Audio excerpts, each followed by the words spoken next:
is Greyhawk Awakening Session 3, The Moathouse Revisited. And it's a fun thing for a lot of old school players. Now, of course, this is all new stuff that we're doing here. It's not just a rehash of the old stuff, but it's hearkening back to those things. It's going to be a lot of fun tonight. Question. Uh-huh. What is the DM's Quest handle on Twitter, if you know? Ooh. Let's see. Let me pull. Because I know that apostrophes or dots break the at. I've only... Let me actually put up... Oh yeah, I've got to pull up Twitch. Huh. Were you saying, Josh? No, I was just saying that I got to pull up Twitch. Oh, gotcha. I just did the cast command. You can find her Instagram, and she has the little tree thing. Like, if you click her website, it'll bring up the tree, and you gotcha. can find her. The link tree, that one. How does audio sound to both of you in terms of course, the music is in a pause right now, but you guys sound great to me. Plenty loud. I actually upped the Zoom audio level this week, and I might have upped it too high, so I want to be careful about that. How does it sound to you guys? Sounds good to me right now. Sounds amazing to me. All right. You're just speaking of your own voice, aren't you, Josh? Sorry, were you guys saying something? I was just listening to me. You seem like a man that likes the sound of his own voice. So. Oh, hold on. I gotta change my background. Hey, I've been told that I've got a face for radio, thank you. Yeah, I've heard the same thing about you. I'm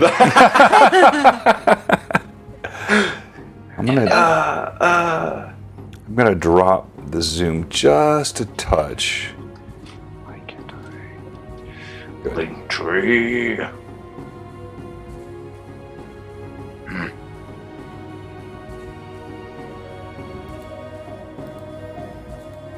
Oh, Renan Asuncio. Hey, thanks, Roxafarius. Appreciate that, sir. So, Josh, you haven't really seen much of Renan yet. Renan has been, he's in Spain right now, a native originally of Brazil. He lives in Spain now. He is a sculptor, 3D sculptor, incredible. And he does work for us here on custom minis, things we can send to 3D printers so we could do all kinds of cool stuff. But with COVID, he's been kind of in a shutdown mode and hasn't been able to stream or do his stuff. But gotcha. Yeah, he'll be back soon. Roxafarius, thank you so much for all your help. And we are just less than 10 minutes away from... Vivi says she's waiting, but she's not... Can you make sure she's got the right code? Because I don't see anybody... Let me check here. Yep, I don't see anybody else waiting. Okay. I'm assuming since you guys are in, I launched the right one. Yeah.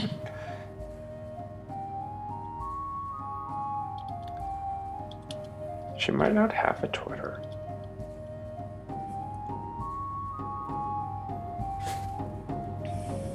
There is Vivi. I see her now. Okay, cool. All right, so Vivi is third. So now we just need Steve and Rory, and we will be ready. Hi. Hello, Vivi. How are you? I was sitting there waiting for the link. I was like, I'm just waiting here. I didn't even know you guys were on. Yeah, so it should be pinned in the channel, right? So I found it, yeah. Okay, yeah.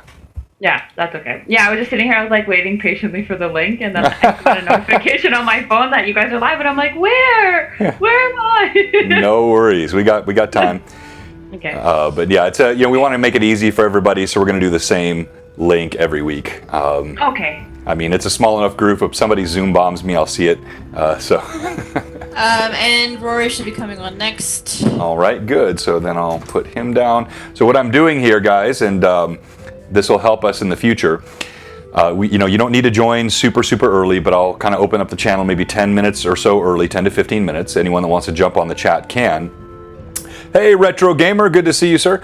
But what I'm going to do is I'm going to hold everybody in the waiting room until everybody's in the wait room, and then I'm going to put them in the same order. That way I don't have to move the cameras around every single week to get them to line up with the names and the minis. So. Right, makes sense. And because I work, you said not for me to not turn my camera off, John?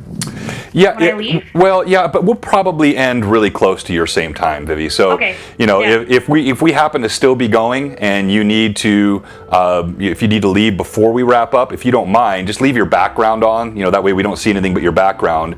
Okay. And you can leave. Just leave that camera on. And what I'll do is on Zoom, I'm going to kill it. I'm probably not on Zoom, on Twitch. I'll kill that particular feed on my Streamlabs. Okay. And that way, you know, nobody will see you, but it won't mess with the camera angles and stuff from Zoom. Okay, sounds good. Vivi, Yes? do you have a Twitter? I do not have, I don't know how to use Twitter. Smart. I honestly don't know how to use Twitter. That's very smart. Stay away. It's terrifying. Put a little bird feeder, put some bird feed in it, and then Whoa, just walk away. whoa, and that's whoa, how whoa. you use Twitter. Whoa, Rory, yeah, you've got a megaphone next to your microphone, my friend. That was so stinking loud. Everybody's just blown away. Yeah, I think we might have just. Oh, hey, thank you very much, Z-Bomb Gaming. We appreciate the follow. We might have just deafened 5 of our viewers with Rory's voice. You're welcome. What did you guys say? Okay, so what do you use Twitter for? Oh, hey, thank you so much, Poison Ivy Pika. We appreciate that. But what do you tweet? Whatever you feel like. I usually put up the same content that I put on my Instagram. Yeah. Oh, so you can just like put the link in your Twitter? You can link it in your Instagram if you want to just share a link to your Instagram. Hello, of the same exact post, or you can just do a 199. whole nother post like you would post in Instagram. This is the second time I've asked if I have Twitter. Should I just do it? It's Twitter. I feel like you say yes. Your eyes are saying yes, but No, your my voice eyes is are saying no. My lips are saying do it. My eyes are saying run. Run. Don't do it. Yeah, it's.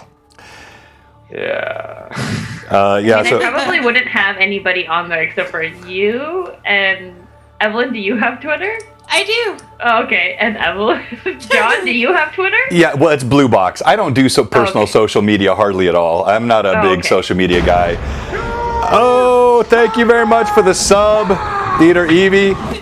Isn't that the greatest? And then, by the way, I don't want to miss it. LHawk99, thank you very much for the follow. I want everyone to know that Z-Bomb Gaming said his ears are bleeding, Rory. So you have apparently. Mine too. Mine as well.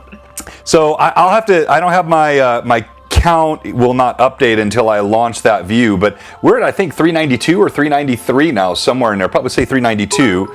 And thank you very much for the host, Lord Gasumba. So we are so close to our 400. I think we're very likely to hit that tonight. 8 more. Yeah. Yeah, we're really close, and that's going to be so exciting. What's crazy about that, guys, is we just hit 300 less than a month ago. So we picked up 25% of our viewership in the last. Oh, thank you for the sub, Jay Birchfield 3. All right, and I have a message from Steve. He's wrapping up right now. Yeah, we're sitting at 392 right now. All right. So we are 8 away from 400. Ooh, very exciting. And our dice tray giveaway. And we have 2 sizes of those. We're giving away one of the big guy today, the Big Daddy. So it's a full size. These things are like $50 on Etsy. They're gorgeous trays. So we're gonna give this guy away tonight because I'm confident we're gonna hit the that. big version of my pretty purple one that That's looks very right. blue here. That's It right. does look very blue, hey? Yeah, it's purple, but the light doesn't read as well. But it's It's very nice. I like it. Yeah. I like it too. It was funny when I went to order it. He was like, "Hey, tell everyone I said hi." I didn't even tell him I was with Blue Box. He just figured it out. Aw. That's awesome. Hey, Yeah. Poison Ivy Pika, so glad you were sent through Dragons in the Dining Room. Good group of folks there, friends of the show, and man, they had a great night last night. They got rated by Wormwood Gaming. With something like Awesome. 90 viewers. They went from 13 to 104, just like that, which is fantastic. That's awesome. And hey, Lord Gasumba, good to see Jay Scott. Not just a friend, but also a real sort of patron of the show, helped us get a lot of our Greyhawk stuff started us with session 0. So, and Steve is wrapping up a call, so we're probably going to jump to our emergency Zoom screen here in a second, so everybody can see you guys. I like going live on time. But then it'll be just a couple of minutes before I have all my scenes set up and get everybody in order. But our order for entry from this point forward will be Evelyn, Josh, Vivi, Rory, then Steve. And I will do that in future sessions so I don't have to move the cameras around and we can get started more quickly. And there is Steve. All right. And he is in. That's Steve. Right in the nick of time. No, he's totally late. But that's okay.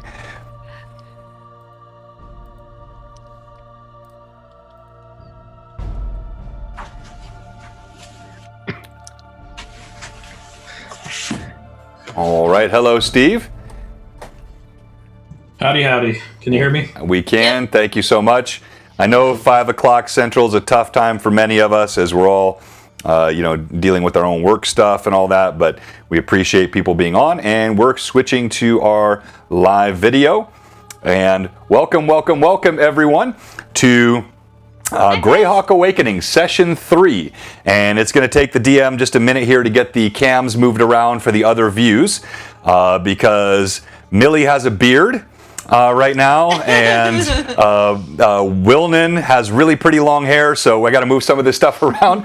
But let's go ahead and while I'm getting this ready, let's go ahead and get through some of our administrative stuff so we can get into a quicker start tonight on the show. And thank you so much again to Roxafarius, who's helping us moderate the channel tonight. And thank you to all the players making time. Look, we all have busy schedules, and I do not take it lightly that you make the time to do this. And particularly for those of you that are Central Time, this is right sort of at the end of the day, and it takes a lot of effort to get here. So thank you. We have a great time planned tonight. If you're watching now, you can see on the Twitch, this incredible setup that we have tonight, which is going to be coming a little bit later. So you're getting a sneak preview of where you're going. But this is, of course, now you always have the right, as I've said before, to totally scuttle my plans. I don't know why you would. You should want to go here. It'll be a lot of fun. But if you guys all decide to say, hey, we actually sneak into a wagon and head off to Greyhawk, you can do that, and I will have to scramble to adjust. All right? That's part of the way. Hey, thank you much for the follow, the Dragon Duo. That puts us at 393. We're just 7 followers away from our 400th follower, and we are super excited. All right, let me shut up so I can get these cameras moved around, and let's go ahead and let's have each of the players. Let's start with the what happened last time, right. And then I'm going to go ahead and jump into the introductions once I have the cameras modified. So go ahead, and let's start with whoever wants to start us off. What happened last time? All right, at the beginning of last session, we Uthar was awake with the assassin in his room, and the assassin was basically telling him he had something to tell him, and mentioned a group called the Red Lords, and then there was a sound of Lilith screaming in another area. Uthar ran out. We all and burst into Lilith's room while she was getting ready. Luckily, she was fully clothed at the time, because that would have been really awkward. And everyone awkward else and totally socially inappropriate. Everyone else ran to her room as well to check on her. She was totally fine. And then Uthar realized something was probably up, so he ran back to his room, found the assassin with his throat slit, and very recently so, because he was still bleeding out. And Uthar then used his detect evil to sense that there's someone had been there and was heading eastward, but had already gotten outside of the inn by that point. And then everybody had kind of started congregating in the room to see what was up, and kind of discuss things. Uthar couldn't remember the full name of the group that the assassin had mentioned, so there was a bunch of questions passed amongst everyone. Ashran didn't know anything, and and Ostler came to see what the commotion was, found saw the dead man in his bed, was more concerned about the condition of his bed sheets than anything. Oh, that's a little bit harsh. And Gimbal actually used a prestidigitation spell to clean the sheets for Ostler, and then suggested that perhaps the constable should be called, and that Brim might not want to be right by the body when the constable arrived. So everyone moved downstairs. They were beginning to have breakfast. And a quick aside, sorry, real quick, Roy, your head is utterly cut off. You're way above your. Oh, there you go. Yeah, that's because I was messing with my iPad. You are still super loud. So I don't know what you've changed, but like you are 10 times louder than everybody else. So if you can adjust that down. I apologize to any viewers. Please do any bills for hearing loss. Send those to 2 DMs on Discord. It might have been because I was leaning in. But No, you're still really loud. Really loud. Yeah, you're louder than everyone else. Still? That's a little better. A little better. Still? That's. I think that's good. Yeah. More. Still? How is this sound? Sound check. Still loud. Still loud. What? Okay. Still loud? Am I still loud? Yeah. You are still loud. Yeah. Yeah. I don't know what you've done. You have supercharged. Hey, good to see all the folks on tonight. Adventures of Bogo, thank you very much. Thank you for another host from Zabam Girl. That is fantastic. Good to see my friend Reed Lurkenstein. Welcome tonight. Good to have you as well. I saw MTMJ, Monkey Took My Jetpack. That's Chris, one of the best usernames out there. We appreciate that. Thank you for the follow, Vanessa Blue 2018. We are like 5 or 6 away now. We're definitely gonna hit that 400 tonight. All right, so let's finish with what happened last time. Anybody else want to contribute? Because I know Evelyn can absolutely crush this. Thank you, Adventure of Bogo. There you go, closer and closer. Anybody else have anything, or go ahead if not, Evelyn? We had gone downstairs for breakfast. Gimbal played a little ventriloquism prank on one of the barmaids as she was delivering breakfast around. She did not appreciate that very much. And then while we were starting to dig into our breakfast, one of the members of the guard had come to join us. He was a sergeant who worked under Lieutenant Pels. His name is Galen. And he was telling us that, they had appreciated what we had done for them. However, and he was also looking to find out what had happened in the inn. Millie very begrudgingly told him about what happened the night before, and then Uthar explained what had happened the next morning, that had led us up to that point. And then Millie kind of chastised him for the failure of his guard to actually do anything of use. Yeah, it was a little harsh, wasn't it? Yeah, they kept sending everybody else on their errands for them. And he was like, yeah, probably right. And had explained that there had actually been some disloyalty in their midst, and that's how the bandits were finding out when the caravans were traveling, was that some of the folks working within their ranks had told the groups that where they were going to be traveling and when. And then he confirmed that the name of the group was the Red Lords, and there was a little bit more discussion, and he asked us if we could lend our services again to help clear out the situation in the Moathouse where the bandits had actually taken up residence. Then actually, as he was about to leave, told Lilith about the druid in the grove of Hamlet, and that he wanted to speak to her. So let's if you don't mind me, let's let Lilith jump in there, and Lilith, talk a little bit about your interaction with the druid, kind of what you were thinking and what happened there. The druid needed help with some spiders in the cave after the spiders bit his bear. And I guilted I guilted one person and bribed the other. Can you share the name of the druid? Kind of came along. Do you remember the name of the druid, Lilith? Because this will be a great... Jeru, that's right. So this is Jeru Ashstaff. For all of our old school Greyhawk fans, This is original Greyhawk stuff, but of course now he is 40 years older, and it was the same bear animal companion he had in the original Hamlet book, but that bear is now dying or perhaps even presumed dead. So go ahead and continue. So against Brim's will, he went with us and did not fight any of the spiders. And then... Well, there was kind of one. I mean, he didn't really fight it, but... So he shoot it away. Or no, he partially killed it, right. Okay. Yeah, and then it was on sorry, fire. go ahead. Oh, yeah. Because it was on fire. Yeah. And then Brim and Lilith had a nice little moment where Lilith revealed some of her secrets to Brim privately, and then we went back to town. that was a very tender moment in the game. It was Yeah. very tender. And then on our way back, Lilith and Gimbal had continued on to the inn. Millie decided to kind of just wander around for a bit with Uthar and Brim actually going to the blacksmith.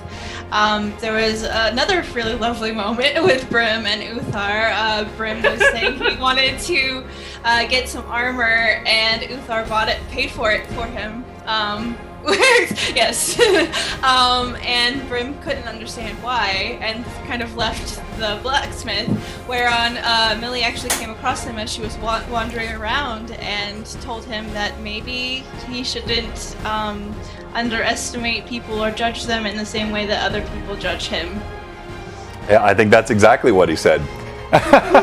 So, and yes, for any of our audience that may be confused, we do in fact have a half-ogre in this campaign who does not drink alcohol, is pious, communicative, and doesn't want to hurt spiders. So just you take what you will from that, but that's Brim. He's got the biggest heart. He does. He's got a huge heart.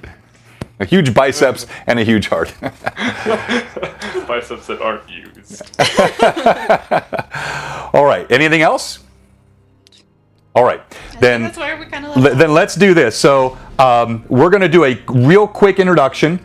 And this is good because now we would be ready to start within sort of 12 minutes of starting the show. We want to continue to get this tighter and tighter, which we will. But I am going to play our new Greyhawk Awakening preview. So anybody that hasn't seen that, you're in for a quick 4-minute treat. Hey, Bifford, thank you so much for the follow. We appreciate you being with us. Let's go a quick round robin with all the players. And I want you to introduce yourself quickly, like within 15-20 seconds, yourself, your player, character, class, race, and then anything else you want to mention, maybe socials. You can pop those in the link as well. And let's start out today with Rory. Rory, we'll go kind of this order. Start us out. Name's Rory. I'm playing Gimbal and Gnome, Illusionist, and 2 DMs and Barsphere's Adventuring Academy. All right, thank you, Rory. Lilith. Muted. Oh, you're muted. Oh, hello. My name is Vivi. My character's name is Lilith. She is a wild elf Grugak druid. And you can find me on social media at the DM's Quest on Instagram. I paint miniatures and do some terrain. Outstanding, and she's fantastic at it. So follow both of those if you can. They're great. All right, let's go to, you're here, Wilnan or Uthar. We're calling them by both names, but go ahead, Uthar. Yes, I'm a second-level human paladin named Uthar, who is a mature-looking man, a follower of Heronius, and throws money around, does not seem to be too caught up in material possessions, but seeks glory for Heronius.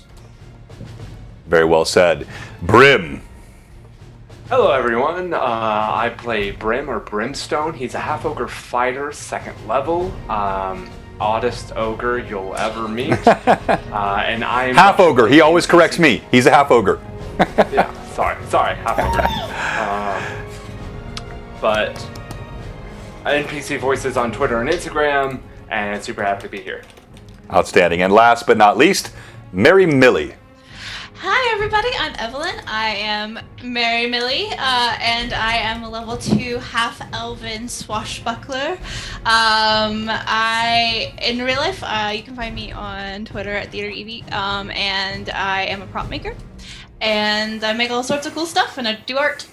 As she does indeed. All right, so thank you very much for the follow, Epicam. We're going to be started here with our session in just a couple minutes, but here's a treat, the world premiere of the new Greyhawk Awakening campaign intro, and this thing is just about 3.5, 4 minutes, but it is worth the watch. And again, a shout out to two folks. One, Anna B. Meyer, the incredible cartographer who supports so much of the Greyhawk world. She is absolutely incredible. Support her Patreon. If we don't have her creds to drop, we need to get that. I want to make sure we can give her a shout out anytime we talk about her maps. And then, of course, to Jay, Lord Gasumba, Jay Scott, because this is his slightly modified version of the Greyhawk world that's now featured. It's the one that we're playing in, Common Year 622, and check this out.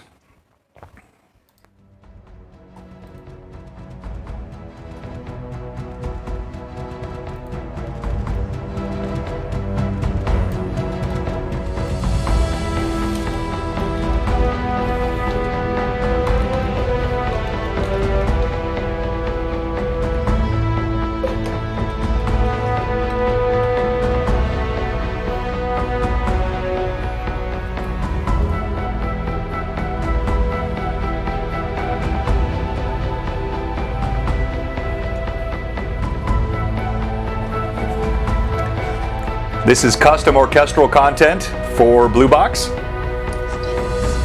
And there's some Easter eggs here, so make sure you're watching because it's not just a map overview. There's some clues.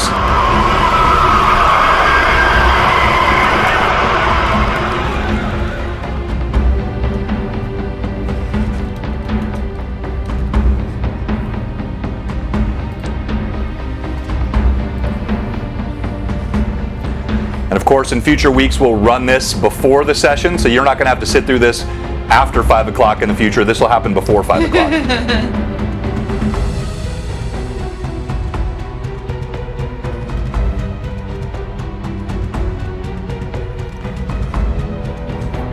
Thank you so much, Dragons in the Dining Room.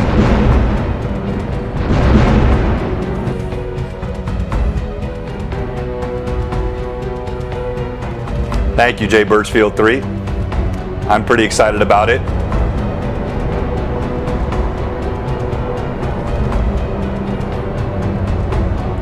So what you're going to see here as we move up Ulek, this is part of the customizations that occur for Lord Gasumba's campaign and this map.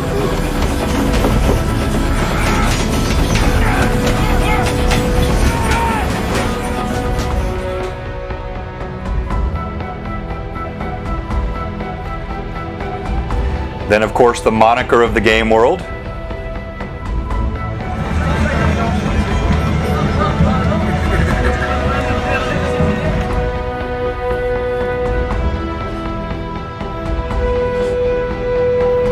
And last but not least, old school Veluna. Oh, is that Hamlet? I think I saw Hamlet.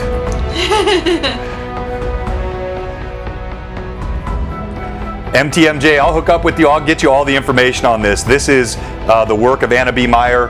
We definitely want to support her. She's incredible.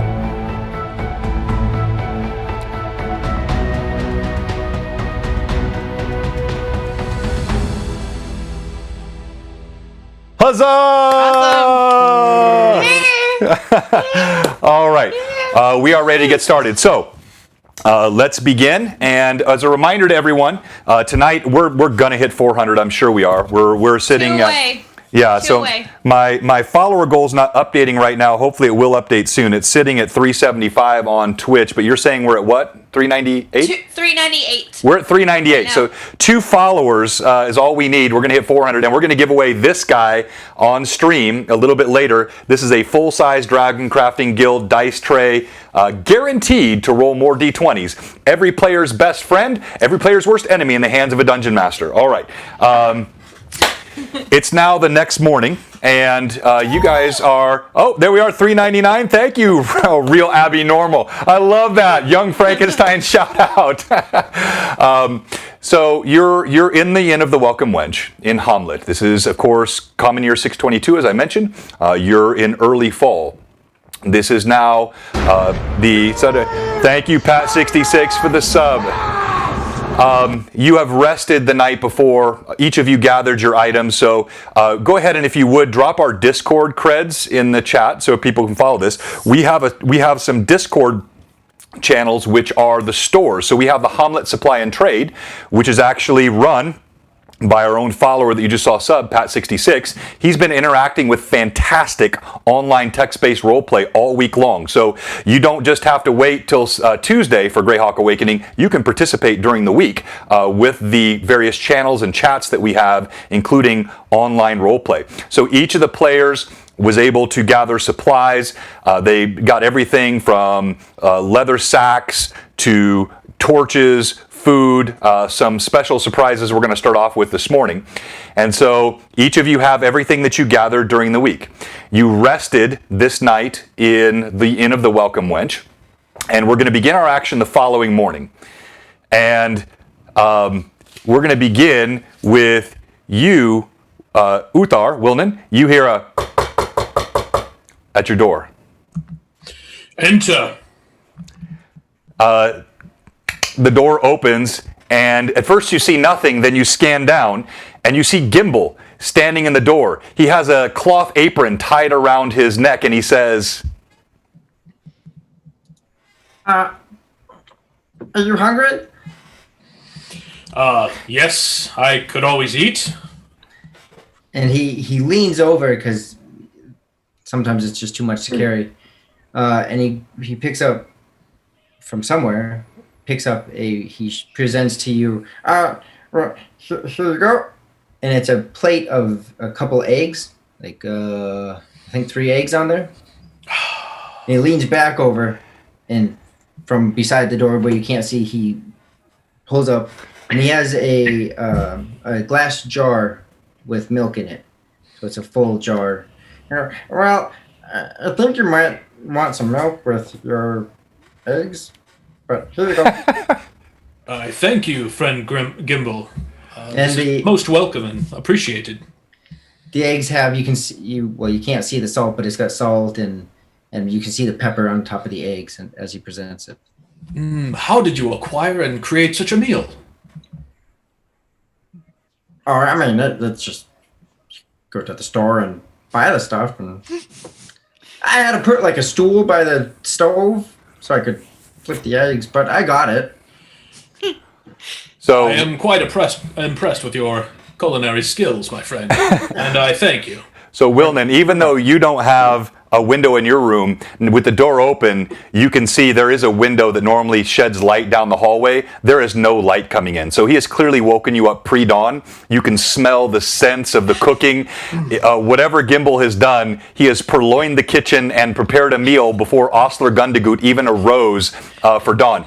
Each of you, in turn, hear the same knock at your door, and the same thing is repeated. Soon all of you have plates of food, and I'll let Gimbal say whatever else he wants, but you go through a similar process. He rouses each of you, excitement brimming in the gnome's eyes for the day ahead. When Gimbal comes to Millie's room and she opens the door, you see she's not quite as put together as she normally is. Her hair's a little like sticking up on the side, like, what? And he'll pause for a second and kind of lift an eyebrow and go, oh, anyway, I got you some eggs. I got some salt and pepper on it. Hold on. And he'll kind of just give it to you, just kind of like still thrown off. Here you go. And hold on. And he lifts up your own jar of milk and goes, well, I'll let you get back, but here you go. Thank you. Good morning. And she's kind of like standing there with the milk and the eggs in her hand, like, what is happening? And then closes the door behind her. Perfect. So quick OOC, by the way, this is exactly what I'm talking about. Much of this was acquired during the week at the Hamlet Supply and Trade. It was part of the online roleplay in Discord. So he didn't just come up with this spur of the moment, which would have been fine. But how did he get it? He actually worked on it all week long. So fantastic, Rory. Please. All right. Anyone else? As you get your meals, anything you want to say to Gimbal? Lilith will grab the plate from Gimbal and start eating it. Her mouth's still full. She'll ask, "What time is it?" So as you take it and you're eating it, because he still hasn't got you the milk, he'll lean over, and as he leans over, he's the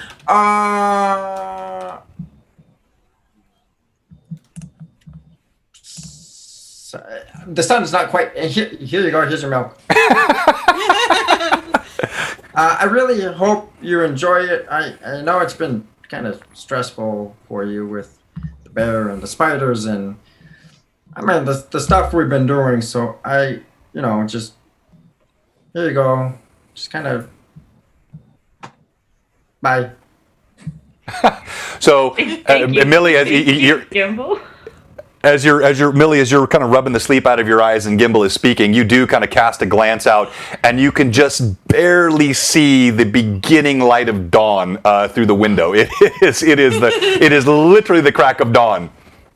Brim, anything? So when he comes in, Gimbal has 2 mugs of milk for you. In addition, one large mug of milk for you. So the first thing of note is when you knock on the door, you hear movement right away. One moment.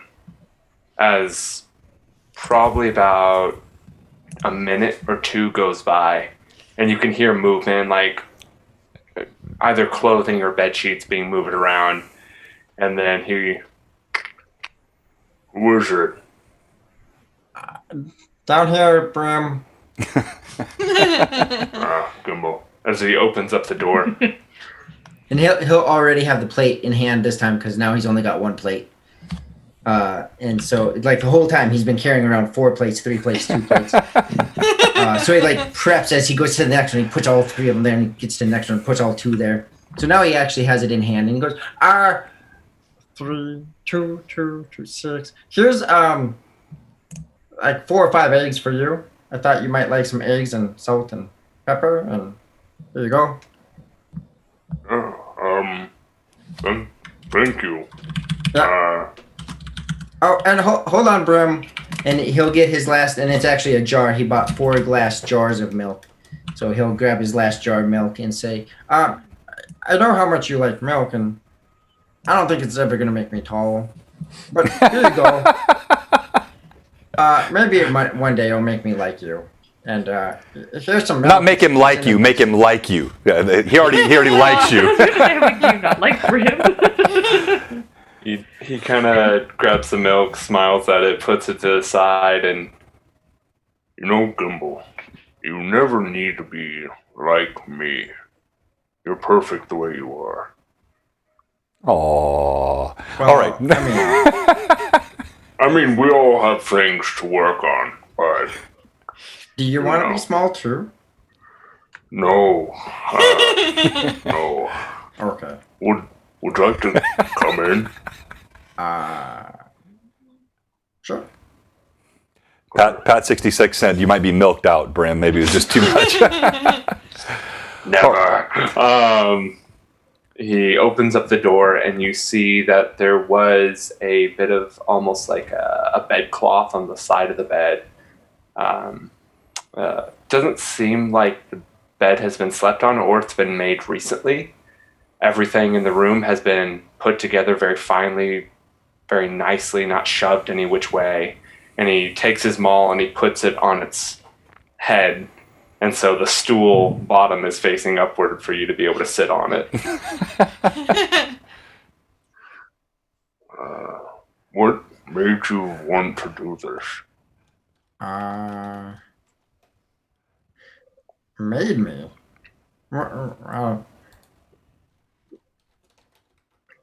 Isn't this normal?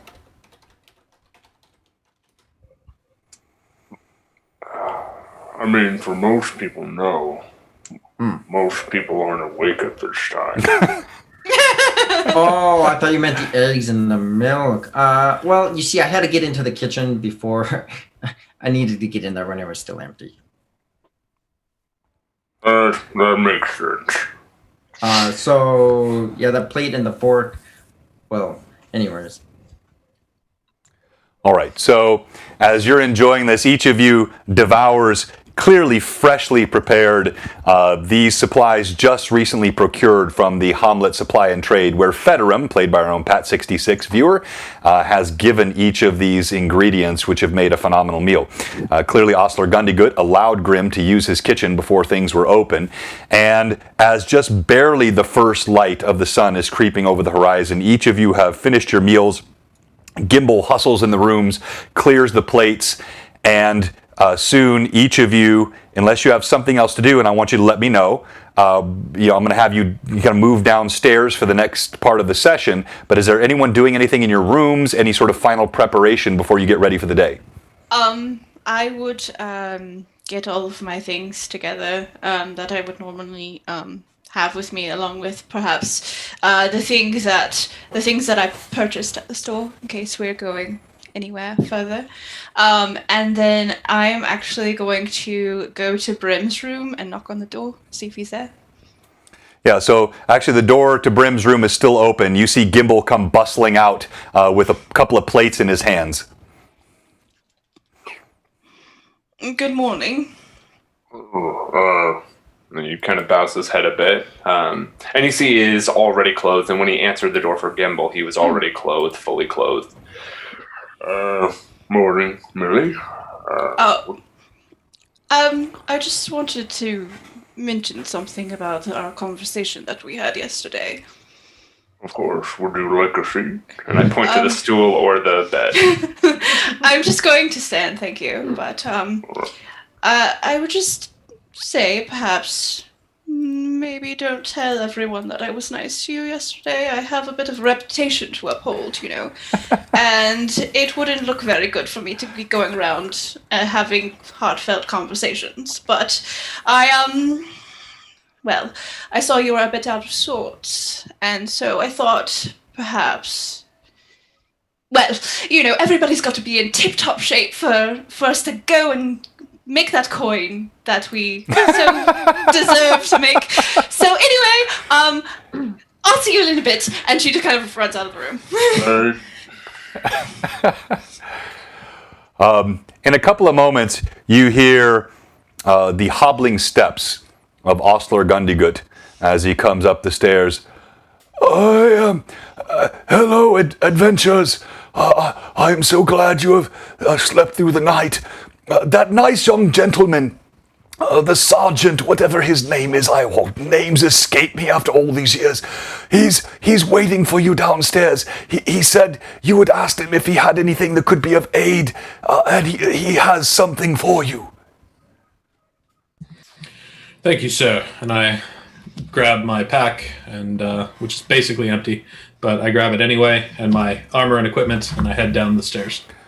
Oh, young man, be careful. I've, as I said last time, had so few adventurers that have survived such things and returned to the inn. After your adventures in the Cron Hills, I was so grateful to see you again. Please, be careful, but be vigilant. I have a good feeling about you, young man. Fear not, my friend. We are blessed by Heronius, and as long as we are in his will, we shall return. Oh, well, okay.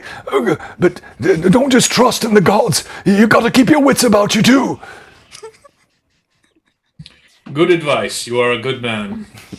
All right, so, he gives a nod to each of you, kind of pats you on the shoulders in a sort of grandfatherly way as you each gather your things. So whatever you want to have, make sure you have all your items. That's fine. Whatever you've got, you've got. You head downstairs, and you see there's no one else that's yet in the inn. And I'm not going to bring the inn up for sake of time and space here, but you do see Sergeant Galen waiting for you at the bottom of the stairs, and he is holding in his hands a small pouch.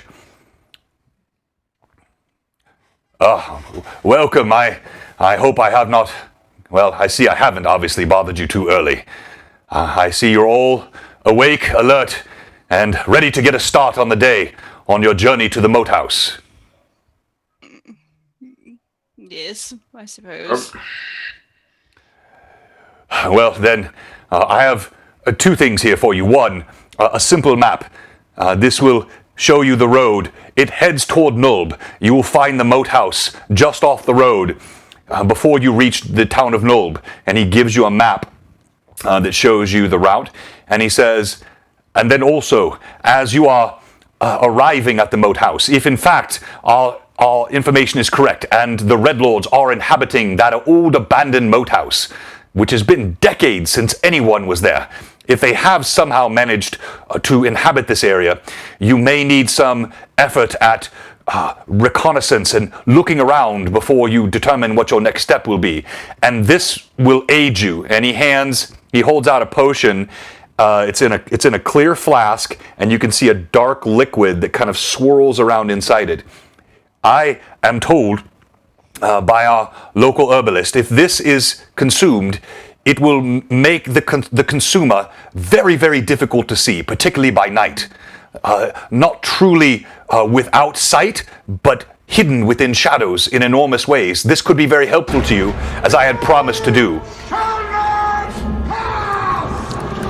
Thank you for the sub, Lord Grendelwolf, and we are just one follower away from our dice tray giveaway. So he holds it out. Who takes it?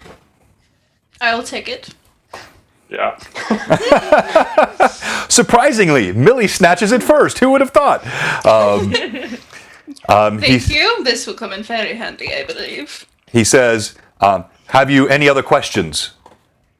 Yeah, did you bring, like, the patches or something? Oh, I almost forgot. Thank you for asking me, little man. He pulls out from his pouch. He actually has 6 medallions. Asherin also has come down the stairs with you. These are on leather thongs, and they have that same sword and staff crossed on each other on simple metal medallions. These will identify you to anyone as rightful servants of not only Hamlet, but of Rufus and Byrne, so loyally and dutifully bound. All right.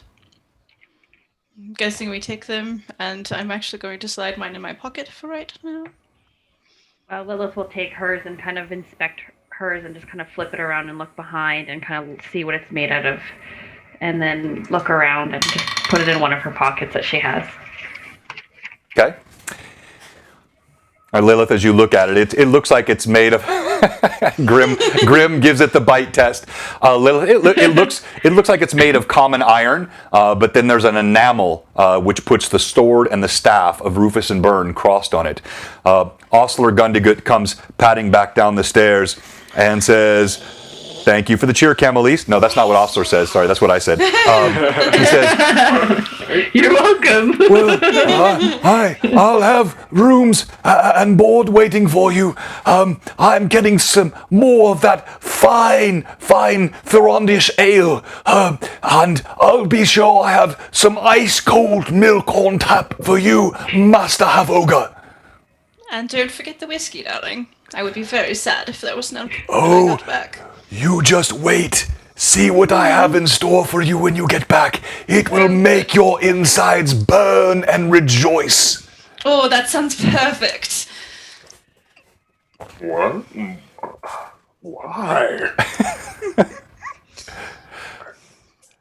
All right, so as a quick aside, by the way, for any of our viewers, I was correctly noted, my character sheets are outdated. All the characters have leveled up. So obviously their stats didn't change, the descriptions are good, but they're all level 2 and their hit points have changed. I need to get that fixed before next week, so DM fail. Sorry, you know, the guy with the monkey on his shoulder and the symbols on his knees and all the one-man band stuff messed up on that one. But they're all second level.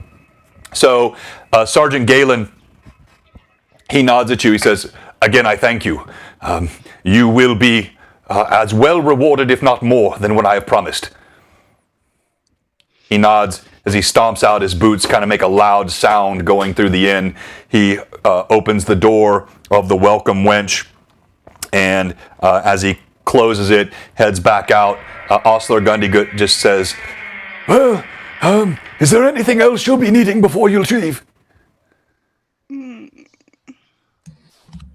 The blacksmith was commissioned with some work for us. I assume it is too early to collect our new gear.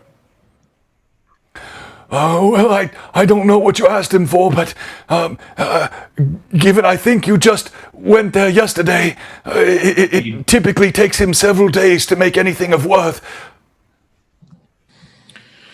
Well, Brim, when we get back, we'll have some new armor, and I believe you will have a new weapon to look forward to. Thank you again. Think nothing of it. Let's be on our way. Also, DM. Yes. Sergeant Galen, how did he smell? Good question. So, not often asked by players, but I appreciate it when it is. So he had the smell of, you have a very keen scent. He had the smell of sort of clean sweat, earth, and horse. He'd clearly ridden a horse here. If I think I understand what you're asking, nothing akin to what you smelled outside of the Hamlet Supply and Trade this week. Cool. Man, smelled like horse. All right. So, the smell of an honest working man. That's exactly right, Adventures of Bogo. All right. So then, without further ado, the adventurers set out upon the road. As you head out, it is, of course, as I mentioned previously, the start of fall. There is a nice chill in the air. The sun now just rising, birds beginning to wake. The rays of the golden sun come over the tops of the little hovels and buildings of Hamlet. You head on this road that heads in an easterly and slightly north direction. As you do so, you find yourself slowly moving out of the town. A couple of townsfolk that have already come out for the morning, they already seem to recognize you. You get some nods and some waves. Even Brim is not noticing the same level of concern and shyness that he saw from some of the townspeople previously.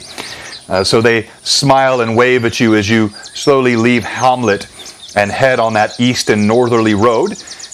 You've got several miles ahead of you, so I'll bring up the map, and while I bring up the map, I'll give you the opportunity to tell me anything you'd like to note that you're doing while you travel. Also, anything that you'd like to do in terms of role play on the road or communication, I'm going to give you plenty of time to do that as well. So I'm going to bring up the map, and you have the floor. All right. As we ride, I will keep just a look around us to make sure I don't see anything that could potentially be a danger to the rest of us. Okay, so you keep your wits about you as you're traveling, and nothing seems unusual this morning in this little hamlet. And as you head east and north on the road, it seems like a just casual harvest fall morning. Lilith will look at Brim and see if he has his teeth or his tusks tucked in his lip. Okay. Once we get more to the outside of town and just on the traveling trail, the tusk come back out. I'd like to keep my nose to the wind. See if I pick up that scent, because we're heading east, correct? Correct. East and slightly north. Gotcha. So as you can see on the map, you're leaving Hamlet. The Moathouse looks very close, but it's a good 15 plus miles, a couple of leagues along the road. That gives you a sense of the scale of Greyhawk. It's a massive world. It's, of course, continent of the Flyness middle area and of Auric, rather, a huge area. And you're headed now east on Hamlet. None of you have horses as of yet, so you're on foot.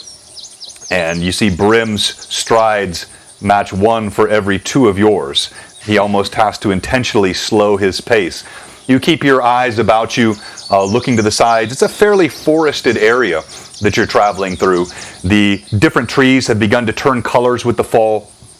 You kind of keep an eye out for any movement, but nothing seems out of the ordinary as you're traveling along. You're now about 2-3 hours outside of Hamlet. You figure you're probably more than halfway toward the Moathouse from the map that Galen gave you. Gimbal. Mm-hmm. How are your legs feeling? Kind of walk a lot, so I mean they're not bad. This has been quite a ways. Would you like a ride? Yeah. Right. And he pulls down once again his maul that he just carries on his shoulder, and he puts it down for him to be able to sit with the pole between his legs and his butt on the side of the stool. If you've seen like a little kid try to climb up onto a pony, because it's not very tall, but neither is the kid, just kind of like pulling himself up and placing himself onto it. Like, this is fun. Yeah, and by the way, I've already mentioned I don't like anachronisms, but I can't help every time this happens, I think of Master Blaster in Thunderdome. Anybody know what I'm talking about? You got to watch Beyond Thunderdome, Master Blaster. This reminds me so much of that. All right, continue on. Oh, one time, if we cover you in enough padding or armor, I could try and pull down my maul as hard as I could and catapult you. I mean, if we could try that like over a lake or something first, that could be a lot of fun. But I can just, that might hurt. But that would be fun. Fine. I do like the view up here. It's so much different up here. Is there anything you can see from up there? What do your eyes see? What do my eyes see? What do my little eyes see? I tried not to. I tried.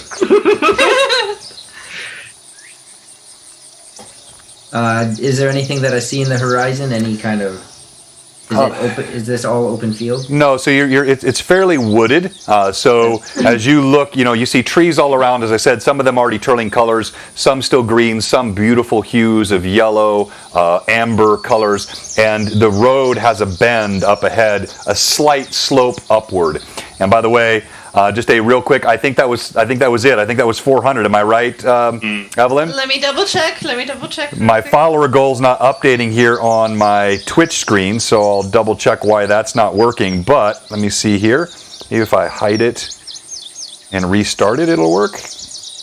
We are at 400 followers indeed. Huzzah! There we have it. That's 400 followers.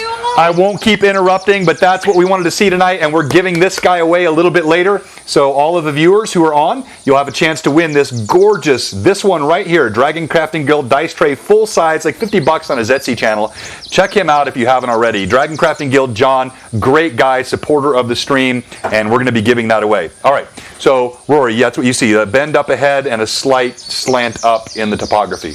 Yeah, Brim, if I was to guess, there's a slight hill up forward. It kind of, the road curves about 400 feet in front of us. Gotcha. Everyone else hear that? Yes. Cool. Good job. I'm always quiet. Yeah, you really loud earlier. Yeah, I was a little excited. I'm sorry. It also might have been the time of day, of course. Yeah. Everything feels a little louder before the sun comes up. Oh, I know, right? I just can't get anywhere without someone hearing me. All right. Yes, if we're going to be stealthy on this mission, I think we might have to make sure that Gimbal is, quiet.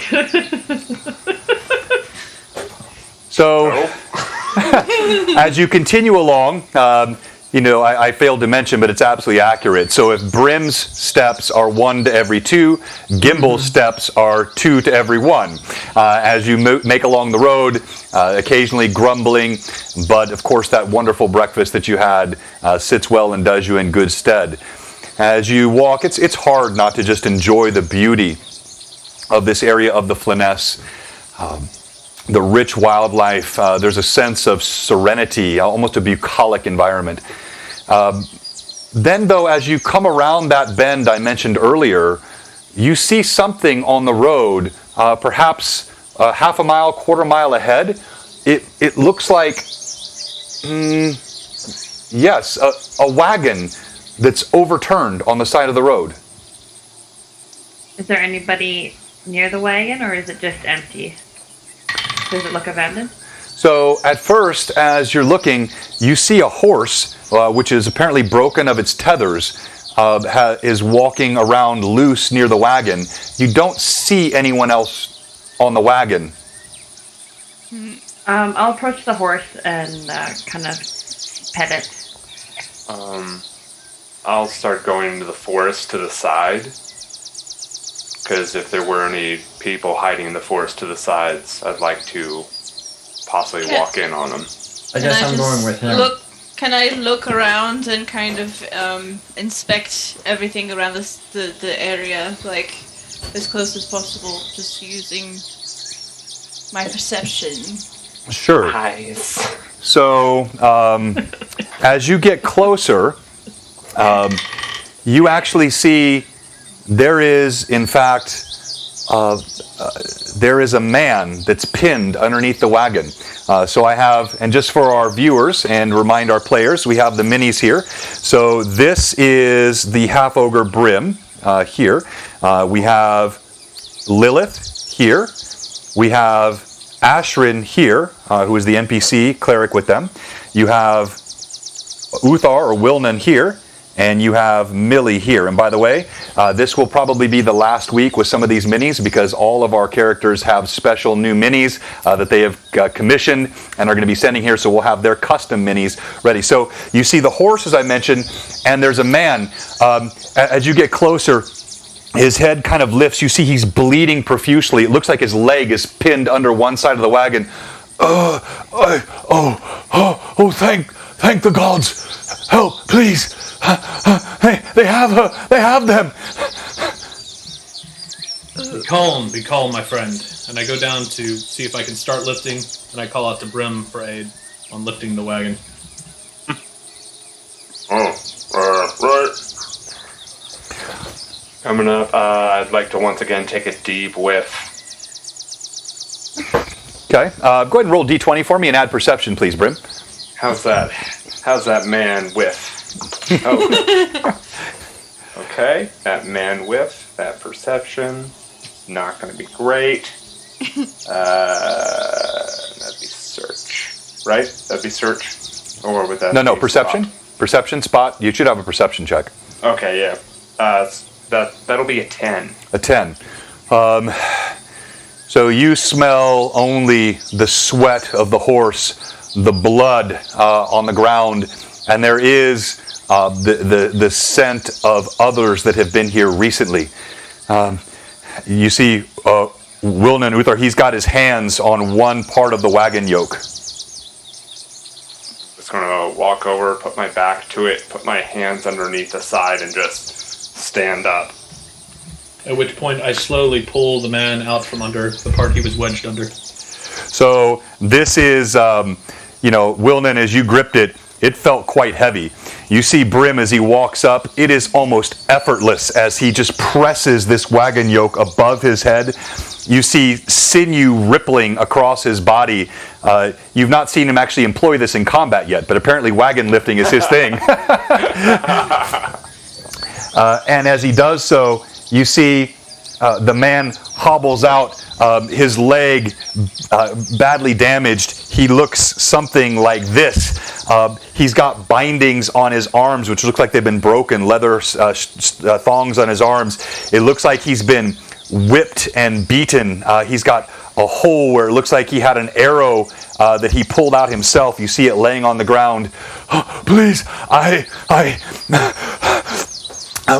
my name is Gareth, and I'm just a simple merchant. I had a wagon load full of Kierlandish tobacco. It would have brought me good coin in Hamlet. They came from the road that way. He points further up to the northeast. They overtook me, and they took my wife and my daughter. Please, she's just 14 winters old. The look in their eyes. I beg you, please, help them. Who took them? What did they look like? I don't know who they were. They laughed. They were cruel men. All of them to a man, they wore red cloaks, and they mocked and they laughed. And I wish I could have done more. I felt so helpless. How long ago was this, friend? I passed out. I don't know. He looks up at the sky. It could only have been a few hours ago. Do not worry. We will avenge and hopefully return you to your wife and child. I think I can make it to Hamlet on my own if I can have my horse back. He looks like he's still steady. If you can go on, I will wait. I will also tell the gods there. Perhaps they can bring aid. Though I've not found the gods of Hamlet to be particularly helpful. Yes, that is something that we found as well. Here, I hand him 6 gold and encourage him to use the gold for himself or for encouraging the aid to come. All right, excellent. So mark that 6 gold. And by the way, I'm going to get with you this week. As I mentioned, as OOC, I'm using the original Cavalier honor rule sets from Dragon Magazine. That's going to apply to Willman. So you are gaining fame as you do various things, including meeting, praying with the cleric, the canon in the Church of St. Cuthbert in Hamlet, various charitable acts, some very minor, some very major, and that'll be an active component of the campaign for the Paladin in this campaign. So he looks, thank you, sir. Oh, please. My wife's name is Kristen, and my daughter is Tisa. Kristen and Tisa.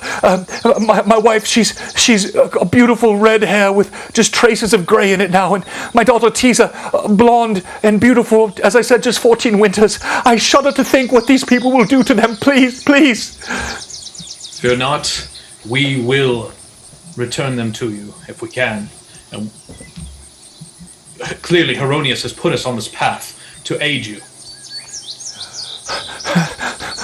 I pray it is so. He hobbles over to the horse. He pulls himself up, struggles. Brim walks over, lifts him up easily onto the horse. Whoops. Yeah, Brim knocks over the horse, kicks it across the ground. Brim kicks the horse, eats the horse in front of the man. All right, Brim, you pick him up. He's very light. As you lift him up and you place him on the horse, blood from his wound seeps onto your arms.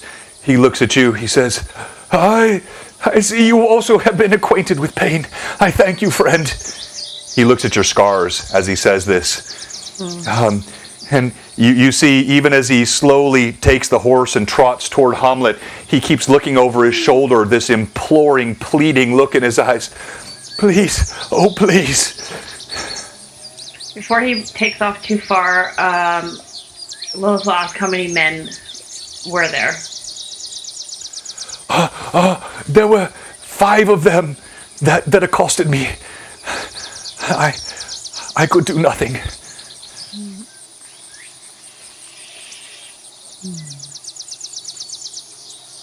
And in moments, he has moved on, leaving you alone on the road.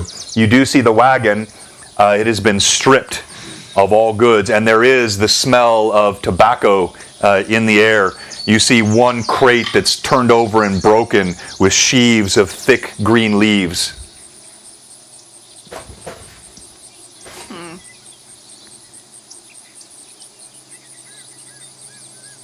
Well, I guess we have a bit more reason to hurry up. Yes, I suppose. And to be cautious, because clearly there are brigands ahead of us. Who knows what they'll have lying in wait. And the red cloaks, it sounds like some familiar folks, wouldn't you think? It was definitely red something. The Red Lords. Red Lords. Red Lord. All right, so you doing anything else here before you move on, or anything else the players want to do? Can I look on the ground just to see like footprints or track marks, stuff like that? Sure. So go ahead and remind me. I'm going to real quickly. Let me get each of your perceptions. So right. I'm going to start with you, Millie. +9. All right. Then Brim. -2. Okay. Lilith. +4. Okay. Rory. Gimbal. It's a +4. Okay. And lastly, Uthar. Woman. This is our perception. Yes. With my wisdom, I don't think I updated that with the level up, but I believe I'm just at +1. Okay, you can double check that and correct it later. All right, so Lilith, as you look around, you do see it's chaotic. It's pretty hard-packed dirt here, but you can definitely see the horse's hooves and feet that you would expect on the trail, but then off to the side, coming back again here on the camera, you do see here off the path, there is definitely the stomping of horse tracks, blood. It looks like you can see there were several horses and men here recently stomping through this, mixing blood and soil together. You also see against a rock, there's a tuft of almost platinum blonde hair caught in the rock. I'll alert the group to the tuft of hair. Maybe more urgent than we thought. Seems so. Can you tell perhaps where they've gone? What did he say? North? Yeah, so he had pointed along the road, which kind of continues to move east and north. And you, Lilith, as you look at the tracks, being one who is quite accustomed to seeing animal tracks and forestry, you see that while there is a lot of stomping off the trail, the horses resume the trail, presumably headed in that same direction that he referenced. Okay. Yeah. Okay. Oh. Got a question. Go ahead, Gimbal. So looking at the hair, does it look like there's been stress applied to it, as in like skin still attached, or it's got some essence of a curl to it, or does it look like it's more of a clean just cut? Yeah, so it looks. You see there are roots, but you don't see any blood on the rock. So it looks like perhaps maybe her head was dragged across it. So the hair was separated, but you don't see like blunt force trauma blood. There's no clean severing, just like hair was ripped out. Yeah, okay. All right. Well, I think we should follow the direction that this is going. Because if nothing else, this helps us on our quest to root out these Red Lords. So, perhaps this is a good place to start. Should we attempt to capture one of them if we come across them, or should we just end them? Well, capturing would give us the opportunity to get questions answered that we weren't able to get from our unfortunate friend at the inn. So, I think try to keep one of them alive, though I wouldn't be too saddened if we didn't manage it. Gimbal always seems to have some nice tricks, being able to put our enemies to sleep. It's useful if they don't do it to me first. Stick with us, and we will try to make sure that doesn't happen. What time of day is it? Yeah, so it's just past midday now. It's getting probably on to early afternoon. You would guess by the map that you are probably 2/3 of the way toward the Moathouse. Okay. All right. Press forward. All right. Soon, you move on. There's an air of disturbing sort of somberness among the party now. The emotion of this man, it was raw. He was cut to the core. You need no sensing of motives. It was the deepest sort of anguish that you can imagine. As we walk along, I want to kind of keep an eye on where the path seemed to go, to see if it's following the same direction of the Moathouse, or if it seems to veer off from that direction. No, so it is still following the same direction, and you look on the sides of the road to see, any signs of heavy foot traffic or horse traffic moving off the road anytime recently. It looks like whatever this group was, they stayed on the road. All right. As you get closer and closer, you move along the road, and the forested area lightens up a bit, and you see, and I'm going to show you here, what it looks like, but you're not on top of this yet. You get probably a mile out before you get your first glimpse of what must be the Moathouse. Broken structure, aged stone, crenellations crumbling in certain areas, surrounded by lightly wooded areas. At a distance, you can't really see much about it other than the structure itself. I'm presuming you kind of approach quietly. As you do so, you get within a few hundred yards, still in a lightly wooded area, and you see what I'm showing you here.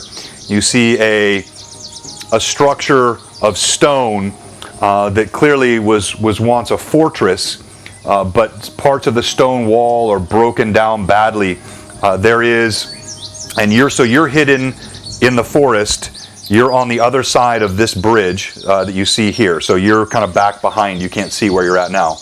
All right. As you're peering through, you do see signs of movement and habitation. You can see there is, at least from your vantage point, a bowman standing atop this tower and a bowman standing atop this tower.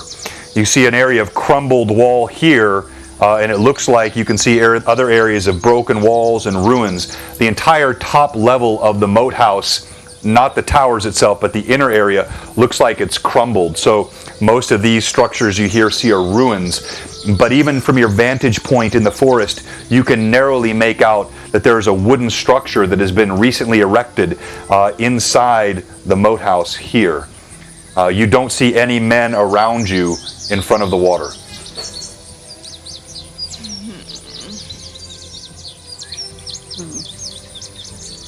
Shall we wait till dark to approach?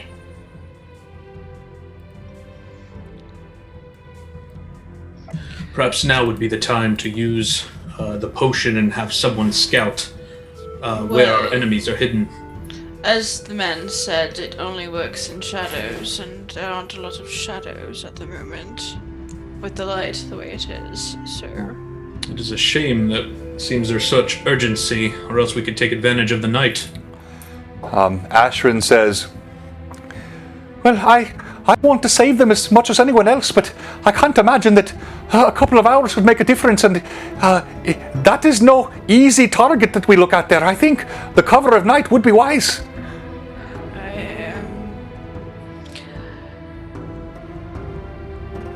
Gimbo will take off his hat as you start to see him. He pushes up his coat sleeves, leaving his white sleeves down. He pushes up his coat sleeves, takes off his hat as he starts to kind of wring his hat in his hands. Well, that sounds dangerous. I'm feeling the fear of Gimbal now. I personally find things are easier to get around in the dark. It seems like the only way across is the bridge, and if we go across the bridge in daylight, and there's 2 guards for sure there, that's not. Now, let me just help clarify. So you do see the moat water here. What I don't have is the moat water on the sides. It goes out a little bit further than the map here, but it is surrounded on all sides by water. But again, this is an ancient moat. It looks like it's maybe 10 to 15 feet wide in some places. So, you do have the option if you wanted to. You could potentially scout around the sides and look for areas that you could cross on water. But you don't know what dangers they may be there as well. So this is not DM telling you what to do. This is just DM giving you your options on what you want to do. I feel like with Brim's size, he's going to be difficult to hide. Well, not necessarily. Question, DM. Is there forest on all sides of this as well? There is, although it's lightly forested, but you do notice, I don't know how well you can see here, there are hastily erected areas of spikes, including where the wall is broken down. There's a spike that's jutting out, but clearly, these are not sufficient to prevent someone from just climbing over. They're designed to prevent large groups from coming over at the same time. You do see that it is more heavily forested here on the right side. If you can see on your battle map here where my light is shining, it's more heavily forested on this side than it is on the opposite side. All right, and on our side of the moat, like if we go around it, is there forest all the way around on our side? There is, again, but lighter here than it has been earlier. You can see there was an effort to clear, and in fact, you note there are several places where brush, small low-lying brush has been cleared around the moat, but the larger trees remain. All right, well, since there seems to be tree line around, I am fairly good at sneaking about. I could see if I could make my way through the trees a little bit and see if I can spot anything across the other side of the moat. I could probably come with you, or I can honestly be much quieter than this morning. But at least that way you're not stranded, stuck alone. Maybe the rest kind of tucks back into the forest some. We don't want to get spotted by those archers up there. I agree. So we're going to do this now and not after darkfall. All right. We're just scouting now, right? I just want to get possibly a lay of the land before we try to cross over the moat. Okay. All right. So who's going and where are you going? I want to stay back in the tree line, and kind of try to, because my long coat is the greens, and then I have my leather stuff on, so I'm gonna try to blend in with the trees and things as best as possible, out of any sight lines from the fort or the Moathouse as much as I can be, and still be able to see the Moathouse and see if I can get any sense of like any weaknesses or any spots that might be easier for us to get to once the sun has gone down. Okay.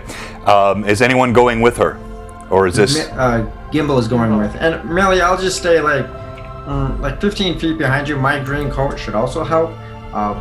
But maybe that will help break up the scenery so they don't see these two people. That seems wise. Just watch your step.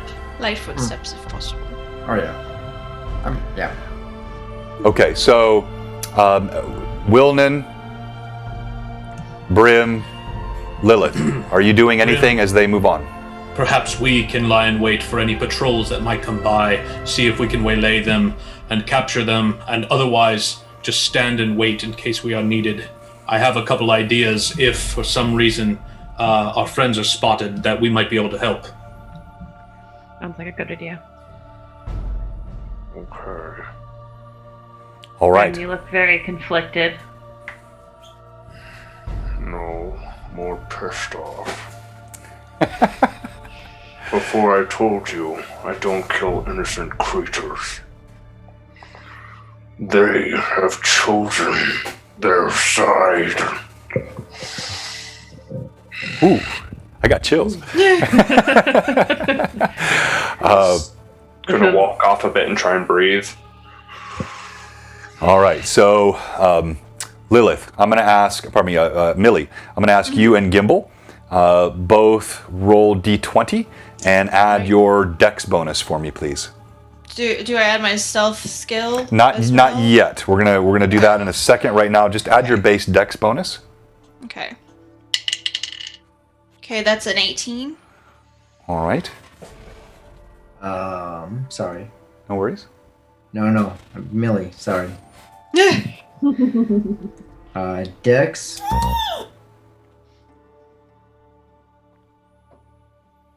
Thank you, Metal 4 Loot, for the follow. You're our 401st follower, so we'll be giving away that dice tray here in just a little bit. 5. 5? Oh. Okay. All right. So, I'm expecting Dex. so I'm going to have, this is, you're a little further than this, but just for the sake of being able to see on the camera, you move around the right side. Lilith, you're kind of darting behind trees. Gimbal appears to be very light of foot until he places his foot squarely on a dry twig. You hear, it snaps quite loudly. You see the soldier atop this tower. He turns with a bow, and he's peering into the woods where he heard the sound. Millie is immediately at the sound going to turn and kind of shoot Gimbal a look like...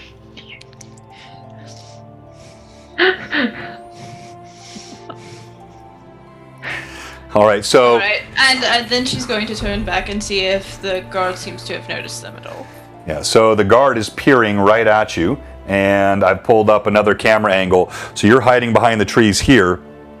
And now that you can see, there's actually another guard that you couldn't see previously. He's on the lower area of this parapet, and then the one atop here is the one that's peering through. And I'm going to have both of you make a stealth check, please. All right. Panther, said Roxafarius. Yeah, Panther.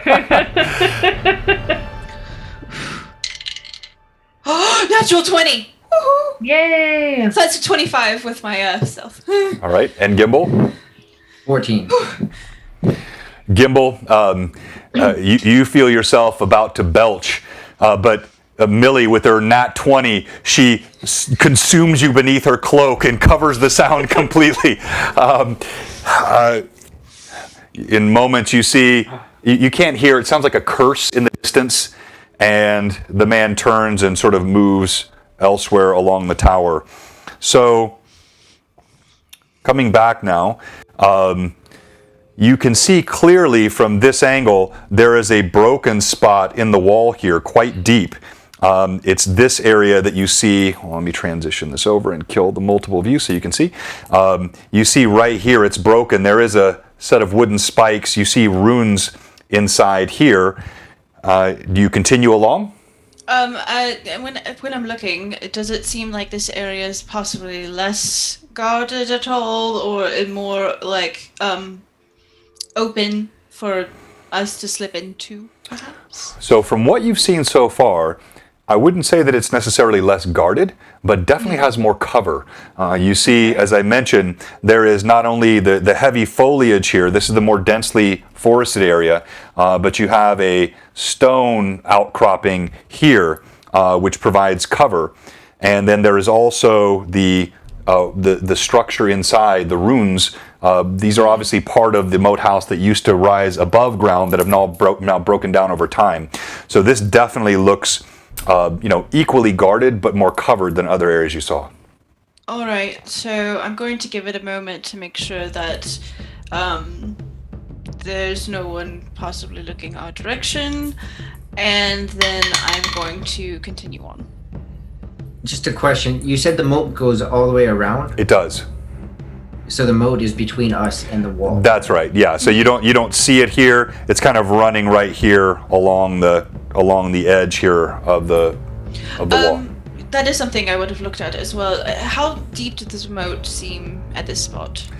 It's really tough to tell unless you get right up on the water.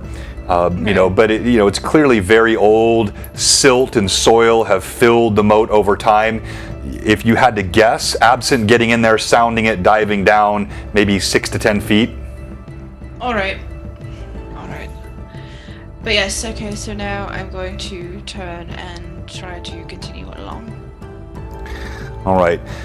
So you move further along. As you head toward the back area, you see this tower here is crumbled. There are no crenellations. It's actually fallen down on itself. So I'm going to show you a couple fun pics here as you're proceeding. The first one, this is a shout out to all the old school fans. This is the original Moathouse. This is what it looked like 40 years ago when the original Hamlet module was published. So many of these structures that you're seeing on the screen, those have now broken down. The wooden structures have broken down. So the towers and the walls are still mostly there. The stone has survived, but all the inner parts have more or less become ruins, with the exception of this recently erected wooden structure that you can see within it. But then, to give you a more realistic view, this is kind of what you're seeing as you approach it. The water runs right up against the wall, wider in some places than other. The broken down towers, breaches in the wall, and people beside it. All right, so Millie, as you circle around the other side, you see on the back side it's much more sparse in coverage. There is another breach in the wall back here, if you can see where my light is. But in that breach in the wall, there is no tree cover here. There is also a soldier you can see sitting atop this tower here, right? And there's actually a constructed tent that he has atop the tower. I'm going to have you and Gimbal both make stealth checks for me again. As they're making these stealth checks, Brim, Wilnan, or Uthar, Lilith, you're with Ashrin. Ashrin's kind of tapping her fingers nervously. I hope they're careful. I don't want to be caught by surprise. It's much better if we catch them by surprise. 17. Okay, Gimbal? 27. All right. You guys are on your stealth game today. So do you continue to make your way around? When we were on the opposite side of the, like, that first spot where the higher cover was, could I kind of see across the fort to see if there were any openings on the other side?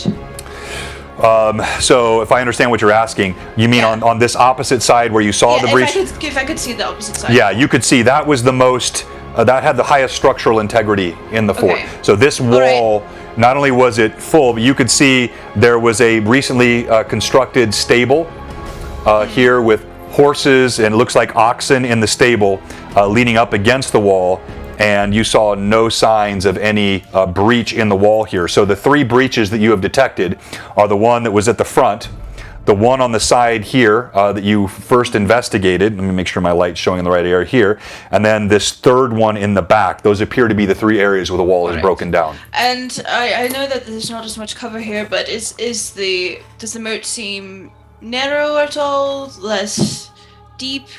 No, it looks much like you see the picture here. It's kind of spread from its original boundaries. It has less distinct lines as the years have just ebbed away. So it's more just a muck of water at various foot's level of depth going right up against the wall. Alright, so seeing this and knowing what's kind of across the way from where we had been before, I think I've seen enough, and I'm actually going to start making my way back to the rest of the group. All right, I'm going to have you and Gimbal both make a final stealth check. As you're doing so, I want to check with LHawk99. Thank you so much for letting us know. I want to make sure, is anybody else experiencing grainy audio right now? I'm not seeing anything on our side which should be producing that. No. Is that a bad or a good guess? Oh, is that a 20 again? Another 20. That's a 20. All right. 25. Who didn't think that gasp was a nat 1? I totally thought that was a nat 1. All right. Gosh. All right, good. Hey, sorry you're having trouble there, LHawk99. It looks like it might be something on your end. Hopefully you can get that worked out. But again, any viewers, I always appreciate it when you let us know you may be hearing something just so I can double check on my side. All right, so Gimbal, what was your roll? I have not rolled yet because he was going to gesture to Millith, like... Millith? Oh, it's a new name. Millith. We are one! Yeah. Millie, if like gestured to himself and pointing down, like, and slightly whispering, like, should I just stay here? No, and she's going to gesture for him to follow. Okay. 23. Okay, all right. So it's probably the space of nearly 30 minutes, and Brim, Wilnan, Lilith, and Ashrin see Millie and Gimbal creeping quietly through the forest's edge. Millie looks quite pleased with herself. Have we noticed any patrols of any kind or anything changing other Great than question. the sentries Yeah, we've yeah. seen? So I actually meant to tell you that. Thank you for asking. So you did note in the time they were gone, you saw this soldier when he kind of gained a point of attention looking off into the air. You did see this soldier go down on this side for about 10 minutes, maybe grabbing water, relieving himself. You don't know what he was doing. Then he reemerged. You did see at one point there was a soldier that crossed this open area here. You could briefly see him, if you can see where that is. He's right there. He walked over toward the horse trough and walked back. Those are the only signs of movement that you saw. All right.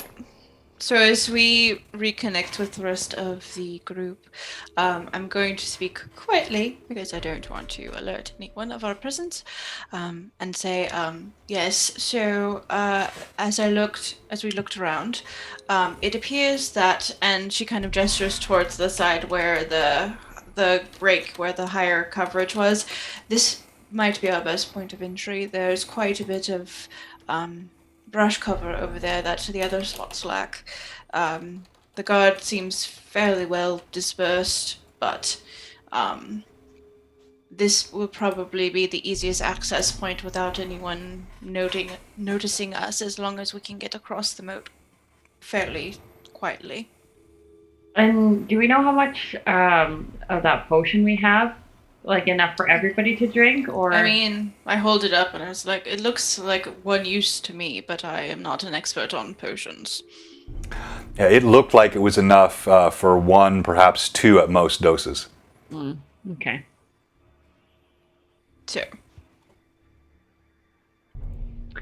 So we should head in after nightfall, maybe. that seems the best plan of approach, I would say. So we can wait here until it gets dark enough. And Yes. we'll head over to the side. I'm concerned it will be too late. We know they have acquired the prisoners recently. If there's anything we can do to prevent their death, I think we should try. It doesn't look from here like there's that many guards. Did you see more from the other side? There's guards all around this Moathouse. So we and those are only the ones I could see. You have to understand there may be more down below, and we don't want to run in headfirst without understanding that, that might not be a great idea. I do believe there was, I think we counted 6. It could be slightly off, but I think there were 6. And although I know you have a code of honor that drives you, which is all fine and dandy, but like when you go head first, that's how a guillotine works too, head first. So Put yourself in the place of this poor lady and her daughter. Who knows what they're doing to them right now, and we could stop it. or we could die and not stop. Right And now then we they counted die. nearly half the number that we faced only a few days ago.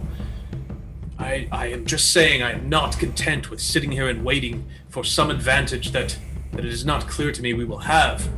Look at Bro. Brim, look at me. The There's a- nightfall there's a- is not going to make us quieter. There's a bridge. You can cross it. You see, at night or in the dark, it could be anything. It could be a wolf. It could be a coyote. It could be us. Like, yeah, they're probably gonna be watching more, but they can't see us as easy. You walk across that bridge right now. You go ahead and let them think that you're, I don't know. Like, if you walk in, you have nowhere to hide. You would guess, by the way, so you see the sun is beginning to fall, you're probably 2 hours from dusk. Again, not influencing, just informing. You tell the racers. I am pleased to see at least that it doesn't sound like anyone is saying we should turn tail and simply report on what we've seen.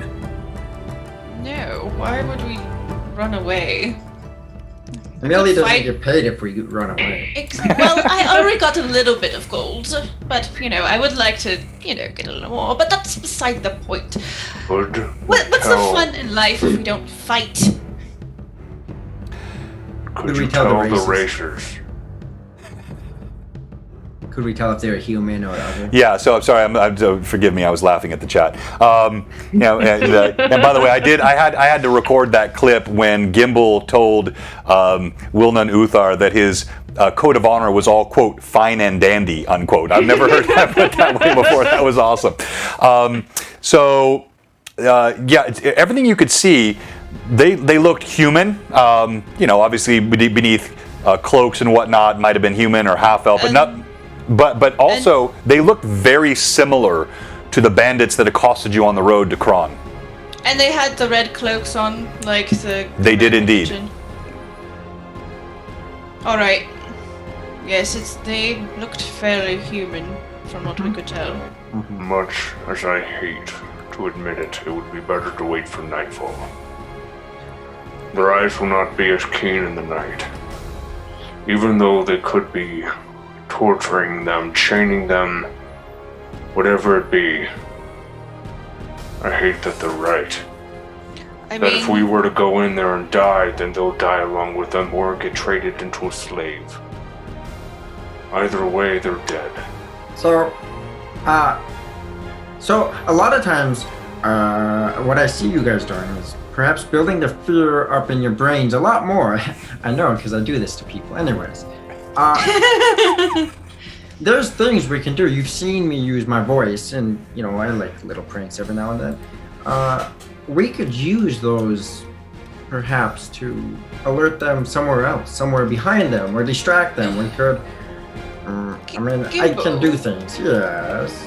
Could you do that trick where you throw your voice, like you did yesterday, perhaps to the other side of the fort? Draw their attention away from the side that we're trying to come into, perhaps? I think I can, I can go a little ways. Not, that place was pretty big. I don't think I can go that far, but I could go, kind of like to the other side of the tavern, 25, 30 feet. So if we waited till dark, Gimbal, and you drank the potion, do you feel that you could make your way close enough to the building to cast your voice wherever it was needed to manipulate them and make sure that we could cross the bridge together unseen? I could. I don't know if I would necessarily need the potion, but it'd probably be good.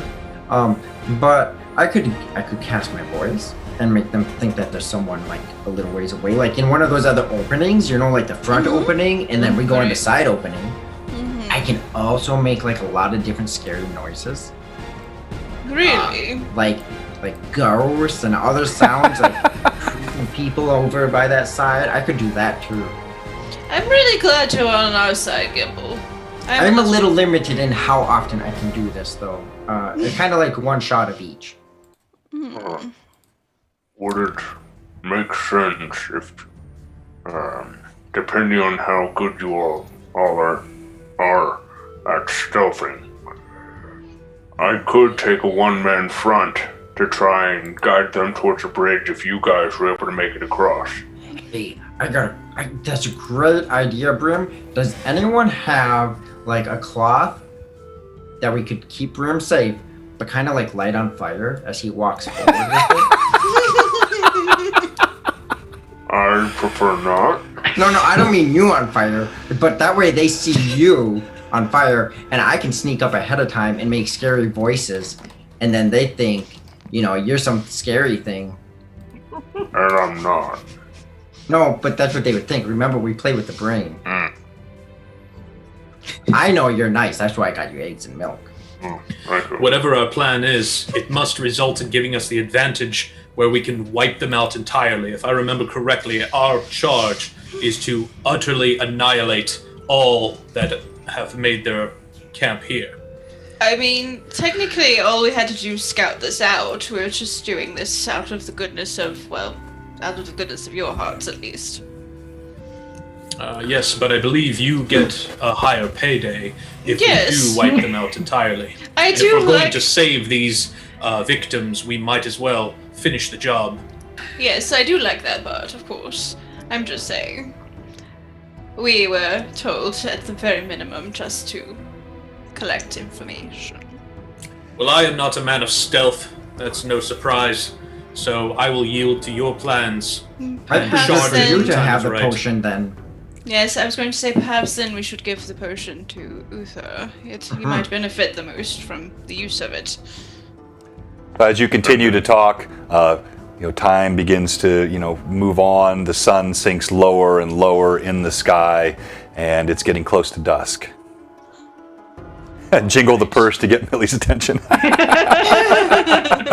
Shake the potion. By the way, I didn't want to interrupt the great role play, but thank you very much to Fourscore Clown for the 500 bits. Fourscore Clown, that gives you 2 advantages. So you can give an advantage, 1 to each of 2 players or 2 to 1 player, or if you really want to be mean, you can give the advantages to the DM. So that's up to you. It's 200 bits per advantage. With 500, you have 2 to give out now, and you're halfway toward a third. So just drop in the chat who you'd like to give those advantages to. I have a hunch they're going to need them.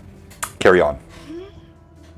Oh, do we want to go with the plan where you guys get across and I go on the bridge alone? With the cloak that's on fire? No. Rather not have you stand on the bridge by yourself, because if they all charge out to meet you, though you are very strong, I have a feeling you will not survive. I think the potion should go to Brim and Uthar, and we can go together as a group. If we think we can get 2 uses out of it, then definitely. But Uthar, I think, is our main concern, yeah. Hey, Lilith. You do some things with you talk to that bear, I think, if I remember right. Maybe not, but you like animals. Are you able to get some animals to go in there? Not today. I would have maybe tomorrow. So if we sleep overnight, if we just go in tomorrow morning. No. We don't have time for that. Brim and Uthar had made it very clear that we are not going to. Okay. All right. How dark is it right now? So you have waited. It is now moving to dusk. So again, don't adjust your cameras at home. It is nightfall. There's a decent moon, probably about a half moon out. So it's providing some light, but definitely good shadow cover. All right. Now that we have reached the darkness, I'm going to remove the potion from where I had it stashed and hand it over to Uthar. And I got a question. Being that it's darker out now, am I able to see the heat signatures of the guards? You are. What's the distance on that? Is that 90 feet? Ooh. Wonderful question. It should be 90 feet, I'm pretty sure. Thank you very much, Fourscore. They get cooler depending on the camera views I'm showing, so it'll be fun in a minute. Yeah, it's going to be anywhere from 60 to 90 foot depending on race. So from here, no, you're too far away. You have keen vision. You can still make out the silhouettes of the soldiers on the turrets, but you cannot see sort of any real sort of heat sources from this distance. Until I get closer, okay. Right. All right. All right, so what are you doing? So is Uthar consuming half this potion? I am waiting. I think we're ready to go. Yes, I think it's time to go. So, to be clear, the plan is we are going to sneak across this bridge to the tallest tower. No, not the bridge. We're going to go around the side where the greater cover is and go through the side. Were you able to tell how deep the water is? I'm not sure how well I'll be able to make my way across. Would you be able to remove your armor for the way across and then perhaps put it back on after we have crossed. I certainly would be willing to try. If we can get up against the side of the fort, maybe you would have time to do that. I think it'll still make a lot of noise either way. Yes, that is my concern. I think with care I can avoid making too much noise, dressing and undressing my armor at least. Perhaps if we get once we get closer, that is when Gibble can create his commotion, and that will give us the cover we need for Uthar to put on his armor. And when we do get across, our plan is to distract them and then what? Try to take out as many as we can before they notice we are there? Yes, that would be my ideal way of doing things. I do prefer to stop the problem before it's a problem. What's the signal for Brim to come in? Answer? If we're going for targets, we're going to want to take out the ones on the towers first. So those that can climb, I would recommend it. Alright. I have the ability to climb. And if we're all trying to stealth in, then I would like to be the last in line. Alright, that makes sense. Mm-hmm. I agree to all of that. Shall we? Okay. Yes. All right. So tell me what you're doing. Prepare to adapt. I quaff half the potion to see what happens, and if I can, I give the rest to Brim. You swallow it.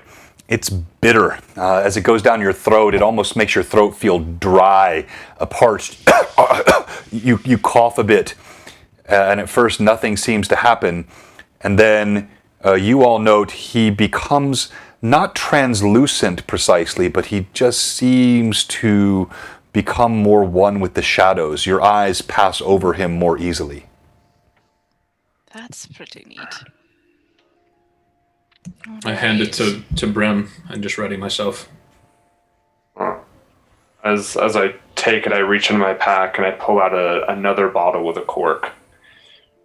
Does anyone know what happens if you try and drink two? No. You can try it. Maybe drink the first one first. Maybe it tastes like milk.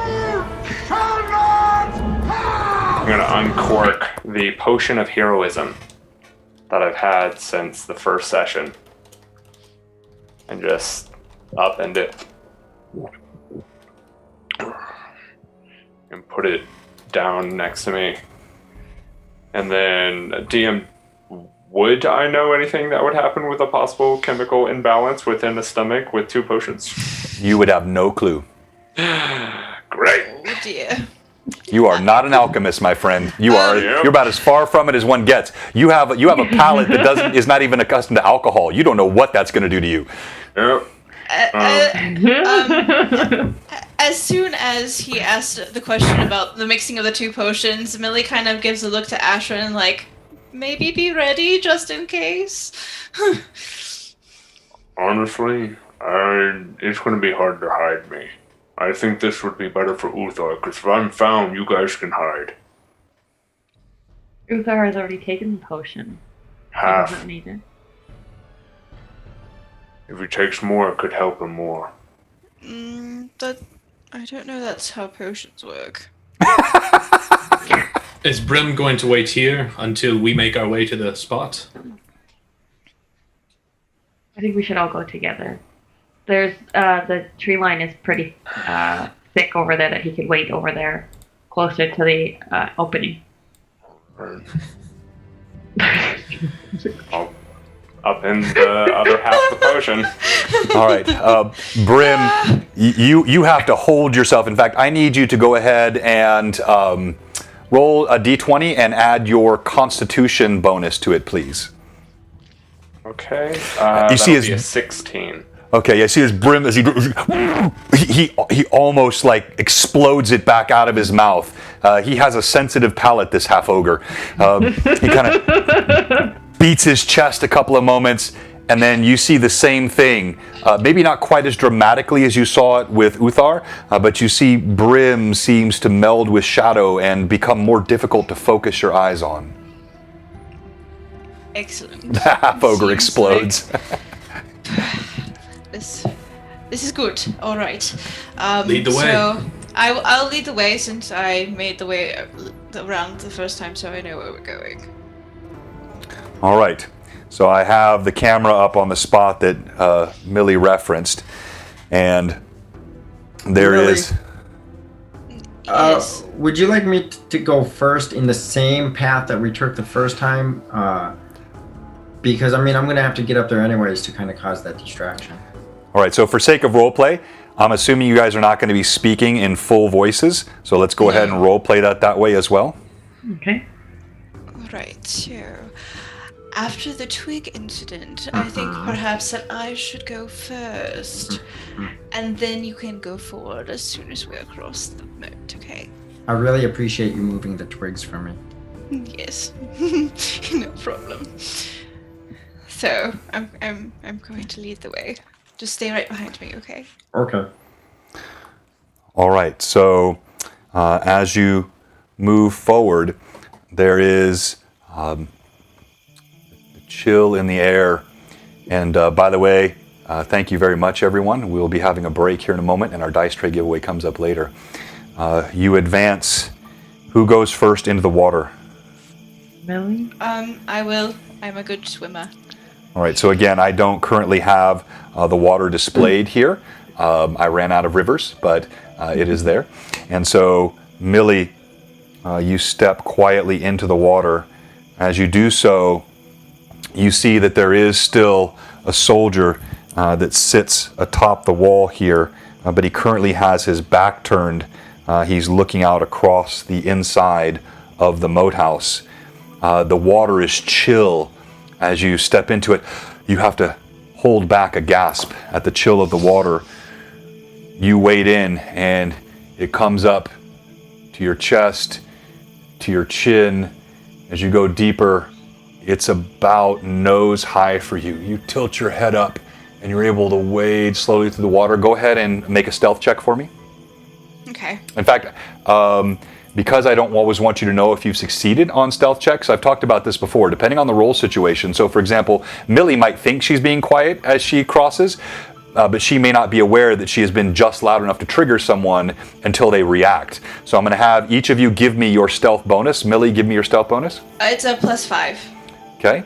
And let's go to Brim. If he doesn't have it yet, we'll go to Lilith. That's 3. Okay. Rory. 9. Gimbal. Okay. Oh, stealthy little gnome. Uthar. 1. Okay, and back to Brim. -5. Oh dear. He splashes in the river like it's a bath. Why I wanted to go last. and so appropriate for the half ogre. I love it. All right. Because Millie's actually a fairly strong swimmer, as long as she's not seen, she's going to actually stay kind of towards the side of the moat to help everyone across. Okay. And I have a +4 to my swim skill, so... All right. So,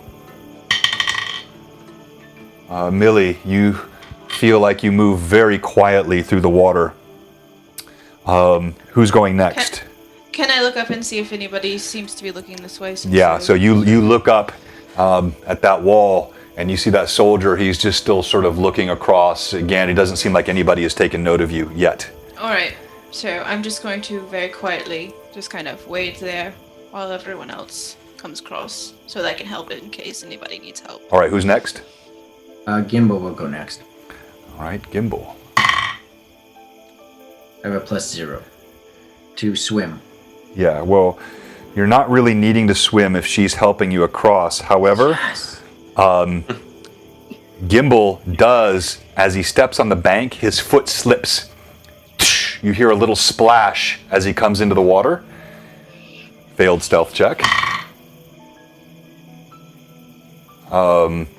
Millie, you cast your eyes up. It does not appear that the soldier has heard. All right. You move Gimbal across to the other side.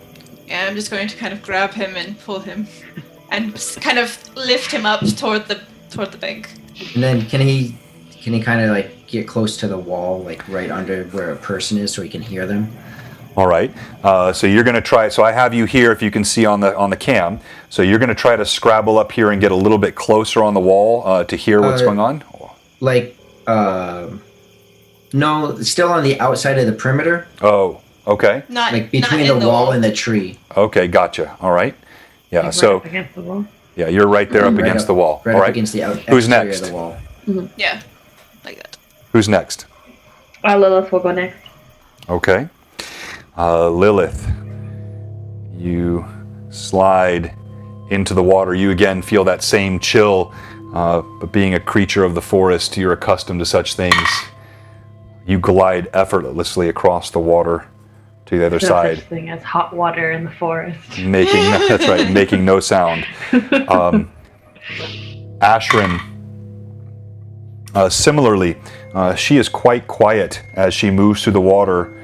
As she does, though this guard does turn, and you hear Gimbal. You hear him talking to the guard up above on the top of the parapet, and he says, And he's dead. he says, "I'm so sick of this. Who's ever going to bother us here? It's a bloody waste of time, it is." Who's next? I have completed taking my armor off, and I'm going to hold it above the water as I make my way across. All right. Uthar. Ooh, very nice. No issues for Uthar as he makes it across the water. He comes up, emerging from the water, bare-chested. You see, even though he's old, he's pretty well muscled, and he's holding his armor above his head, dripping water. The other guard from the top of the parapet shouts down, "Ha, shut your trap! I ain't got time for your belly aching every night. Shut up and listen."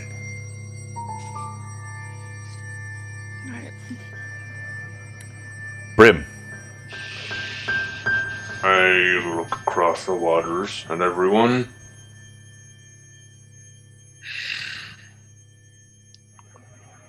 Let none escape.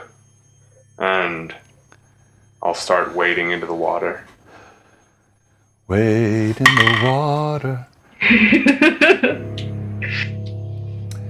Brim. 19 on the die for you, my friend. Well done. You needed every bit of that. And I have a +9. Yeah. All right. In moments, you're all up against the wall. You can hear the footsteps of the guard up above, but you've clearly not alerted anyone. You can now see clearly. And as soon as Brim was up on the bank, that's when I would have climbed out. Okay. So you make your way quietly up on top. So you're right next to the wooden spike that's been driven. There's a good cover of shadow as you move on the wall. And again, you hear no sounds of movement above. Everyone else, you're pressed against the wall.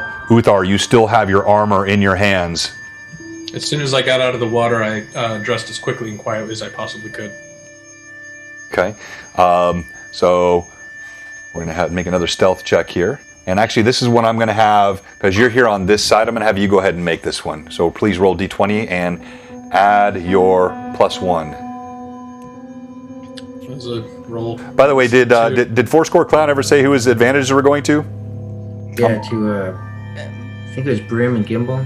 Yeah, Brim and Gimbal. Okay, all right. I think so. You both have advantage. Oh, okay. All right, did you roll? Did I? Uh-oh. Do I have to read the number that's... You do. What is the number? The number is a 2. A 2. I have not practiced putting... Okay. You're more well versed in taking it off, but not putting it back on. Let's not explore that. So, surprisingly, yes, the half ogre was the quiet one. As Uthar is trying to put on his armor with his hands wet, handling the heavy mail, you hear as he drops a piece of the armor. It slaps onto the ground, and that noise. Am I able to mask that with ghost sounds? Okay, so tell me what you're doing. What kind of ghost sounds? Well, so with kind of like the idea of banging chains, so this metal is hitting and this clashing of this sound. Where are you going to place that at? So it's outside of my view here, but towards the front corner. Okay, so sort of up here. Yeah, I can't see, but yeah, towards the front corner of towards the. Like on the other side of the bridge. Can you see on the battle cam now? Yep, I want to make go. Yeah, right there. Okay, right in that area. Okay, all right. Like right next to that guy. All right, so you guys hear all this happen simultaneously. That's a first level spell, or that's a cantrip? That's a cantrip, right? That's a cantrip. Yeah. All right. So you hear the thunk of Wilnan's armor as it strikes the ground, and then suddenly you hear the clattering of chains. What the bloody hell? One of them yells, and we're going to come right back after break. All right. Hey, thank you so much for all of our viewers tonight. We're having a fantastic time on stream. You guys are doing great. We don't have a lot of time left to go tonight. This is going to be a shorter stream. It is our bi-weekly where one of our players has to get off to work. So we're going to take it's going to be just maybe a 5-minute break. And when we come back, yes, the Canterbury ghost sounds effect. When we come back, we're going to conclude our session. There's the potential here for discovery, combat, subterfuge. I don't know what's going to happen. And then we'll be giving away this amazing dice tray. If you haven't already done it, type ! dice tray, all one word, in the chat. All those entries are being recorded by the Nightbot. Hey, thank you so much for the follow, BAF00, and ignore that faulty follower goal. Let me go ahead and I'm going to remove that. I don't know what's going on with that stupid tool tonight. But what are we at? Are we at 402 now, or 403? We are now sitting at 402. 402, outstanding. Thank you so much. This giveaway, go ahead and enter, and we're going to be right back after the break. And for your viewing pleasure, I'm going to play that intro video that I showed you over the break here again. So the players can stay on if you guys want to chat over this, and the viewers that didn't get to see it earlier can watch the intro video while we're on break. I'll put up the timer. We'll be back in about 6 minutes for the conclusion of tonight's episode 3, Return to the Moathouse.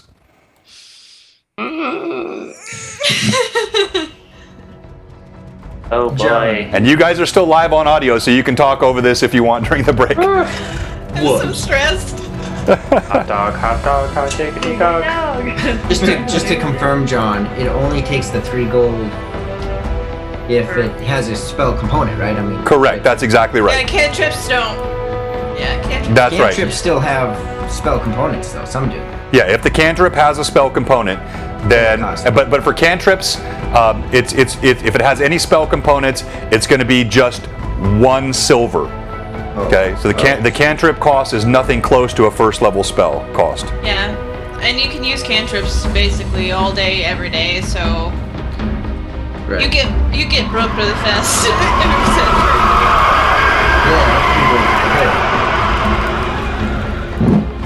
Man.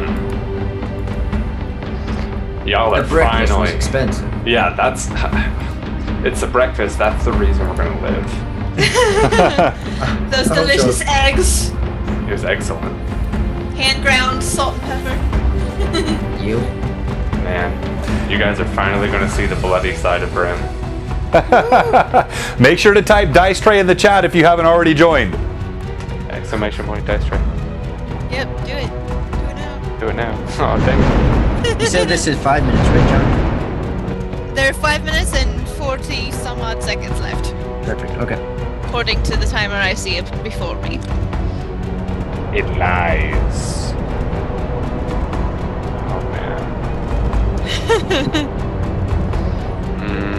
Really hope my rolls support my role play tonight. Whew, yep. You don't want to be the sad head of the Hydra.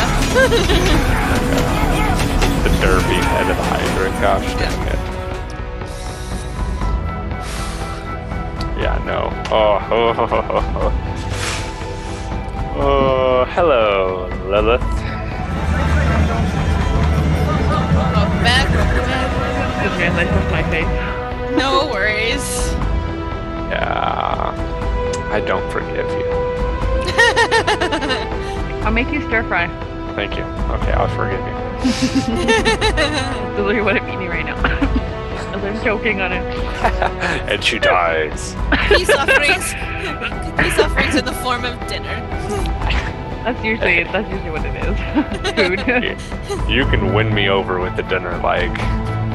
Nobody's business. Ooh, what do you want? I Oh can my- make rice. I can make stir fry. I can make whatever your heart desire. Love it, rice, stir fry. I make spring rolls. Oh, okay. Vegetable spring rolls are legitimately Yes. like The best. The Is best. that what we're doing for our potluck? yeah, when we're all meeting at John's without Yeah. him really knowing about it. Yes. He's like, wait, what? Yeah, we're gonna rely on Millie to send us the I got address. you. Thank Okay. you. Gotcha. Thank you. We're just all gonna show up. Since that's where I go every Sunday. Oh man, that'd be awesome though. What? Like all of us meeting for But a Tuesday Here's night the question. Do you guys prefer cookies, cupcakes, or pie?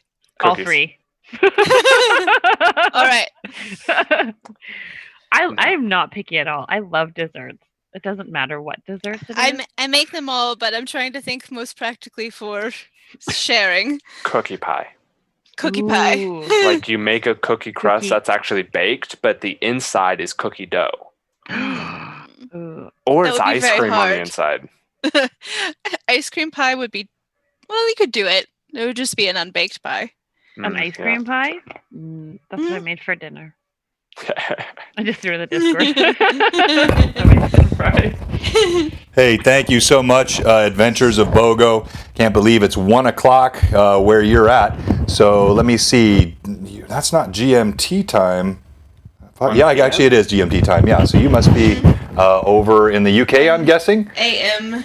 Yeah.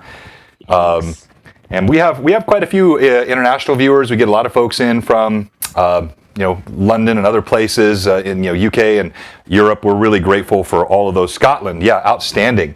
Thank you so much. So we appreciate your support tonight. Great in the chat. And yeah, definitely please come back and check it out. You're missing the first round of combat tonight, but I think there's going to be ample combat for the remainder of this session and most likely into the next session, assuming the party is still alive and kicking. So thank you. Come on, I'm a DM. I have to say ominous things like that. I know.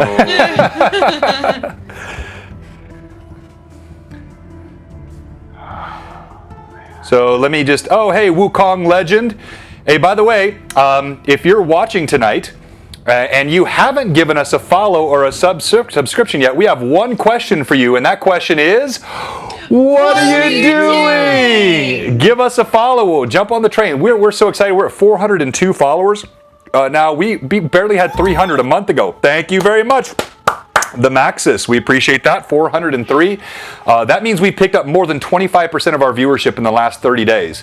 That is what I call that S-curve kicking in, and we are really, really thankful to all of the viewers, and I'm thankful to the players. Many of these players, they are some of the most incredible D&D players, voice actors, super, super talented, and they're helping so much with it. Yeah, you're they can't see you, Josh. They can't see you yet, so you're wasting all that great acting. He knows. That's All why right, he did it. so I'm going to come back from break a bit early, and before we get back into the action, I left I left out your opportunity earlier to give us the Monster Monday.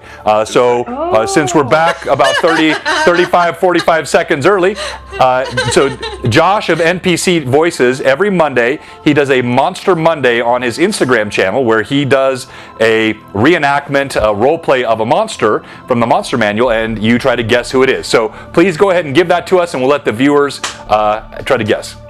Okay, so. Call me Grandma, or call me a ghost. Think about what you love most. Take that love and toss it aside. That is what brings me so much pride. I weave the webs made of lies. I lie in wait while in disguise. While you sleep, I send you dreams. Ones that awake you and make you scream. Ones that push you towards the dark till when you pass my mark, caught in my bag, never to escape. Once you realize, ooh, it's too late. Tricking and trapping is my forte, so give in to the corruption, it's better this way. Give in to the night and give up the day. What creature am I? Woo! All right, so we have a guess from Elhawk and Lord Forth. They say the hag. Yes. Yes. Well done, well done, well done. All right, so we have a good group of folks that are already entered for our Dice Tray giveaway. And we've got you all recorded. We're going to be doing that here in just a few minutes. But now it is time to, you know what time it is. Roll initiative. So let's resume night.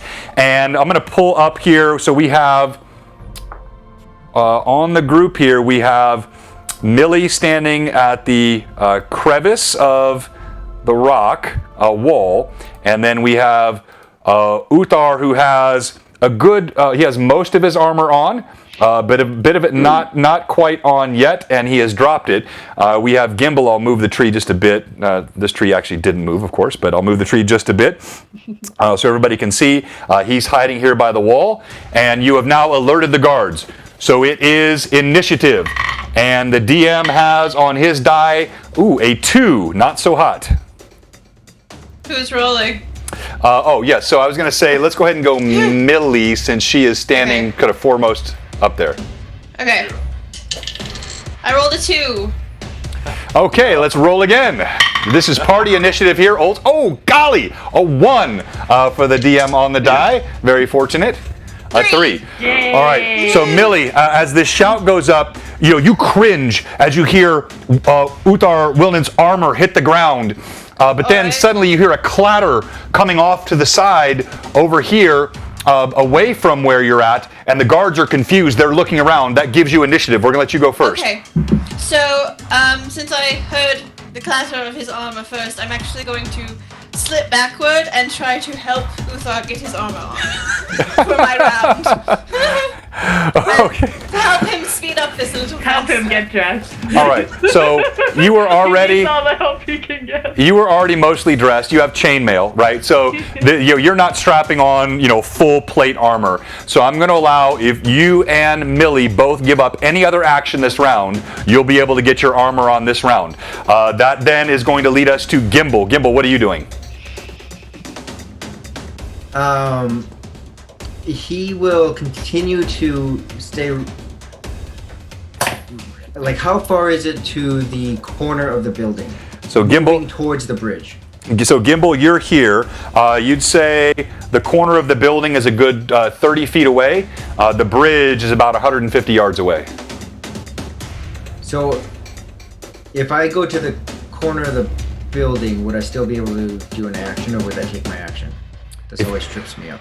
If you were to move to the corner of the building, you're asking?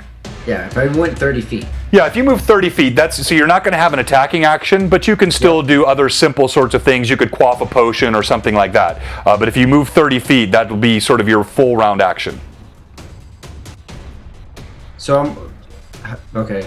It's just I'm not quite used to the mechanism. So Sure. How far can I move and still take an action? Yeah, so it depends on the terrain, but generally that's going to be like a 5 to 10 foot movement. By action, I mean casting a spell, making a full attack. So you can do other types of actions. You can shout instructions. You can quaff a potion. You can switch something out in your armor. But if you want to actually do a full round attack or a full spell, it's going to be about 5 to 10 feet, depending on terrain. Okay, so if I move flat terrain 10 feet, I could still cast a Yes. spell. Okay, so I'm going to do that. I'll move 10 feet towards the corner of the building, towards the bridge, Okay. and cast Ghost Sounds again, and try to put it in front of the building. Okay. Kind of still up in the air, but towards around the front, as if the sound. Sure, I get it. So, Gimbal, you have moved. If you look back at the battle cam, I give it a second. It should refresh. You're sort of here on this corner now. Yep. So the rest of the party is over here. You moved to this corner, and you're dropping the ghost sound sort of over here. Am I reading you right? Yeah, it has a limit, but yeah, like basically up in front of the building. What's your range? Looking it up right now. Thank you, Greyhawk Mike. Very much appreciated. 25 feet. Yeah, okay, so you're just going to be able to put it kind of right here in front of you, but it'll be on the opposite side of the tower. All right, you do so. You cast this clattering sound. Let's go to Lilith. What are you doing? How far is that guy that's standing up there on the top there from? So from where you're at, he's probably 25, 30 feet. Now that's the one that I'm referring to right here. He has spun around. He's now looking straight down at Lilith, who's helping Uthar Wilden get his armor on. So you have this one, and there's the bowman up top here, who has now also spun around and is looking at you both. I'll go after that first guy there with I think I have a sling. Okay, roll to hit.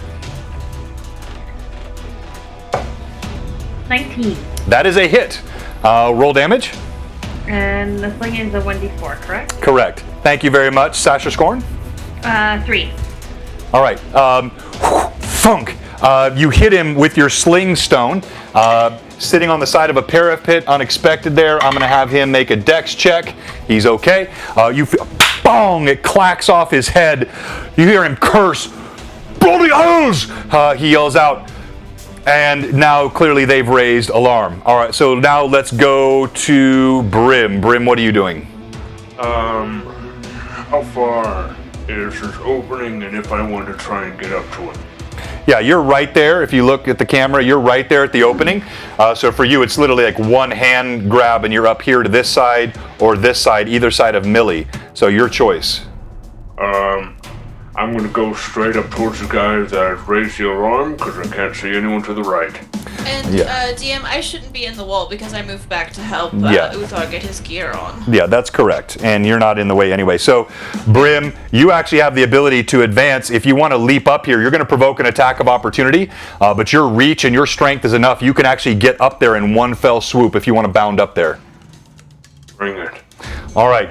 You see the half-ogre, thunk, a foot hits the stone. He springs up. His hands grip the edge of the crumbling wall. He hurls himself up and over, pulling this rickety-looking gigantic maul with a stool attached to one end of it off of his back. As he does so, the guard, "By the hell!" He then attacks hastily in a panic as this monstrosity looms over him on the wall. Well, hold on. You didn't kill him just getting up there. That was just the DM knocking the guys over. He's dead. He's dead. He's dead. All right. He attacks. And remind me of your armor class? An 11. An 11. He hits, not surprisingly. He jabs you with a spear, almost more in panic than in any sort of aggressive motion. As he stabs you, you take 4 points of damage. The tip of the spear pierces your ribs. Now, their attacks. Thunk! An arrow goes down toward Uthar as he's hastily putting his armor on. And that is definitely a hit, almost a crit, not 19 on the die. Uthar, as you're pulling your armor on, thunk, an arrow hits you in the shoulder. You take 5 points of damage from the arrow. The one that's attacking Brim, again now with his attack, he stabs at you a second time. And this time, as he does so, you just sort of bat it away with your maul. He does no damage.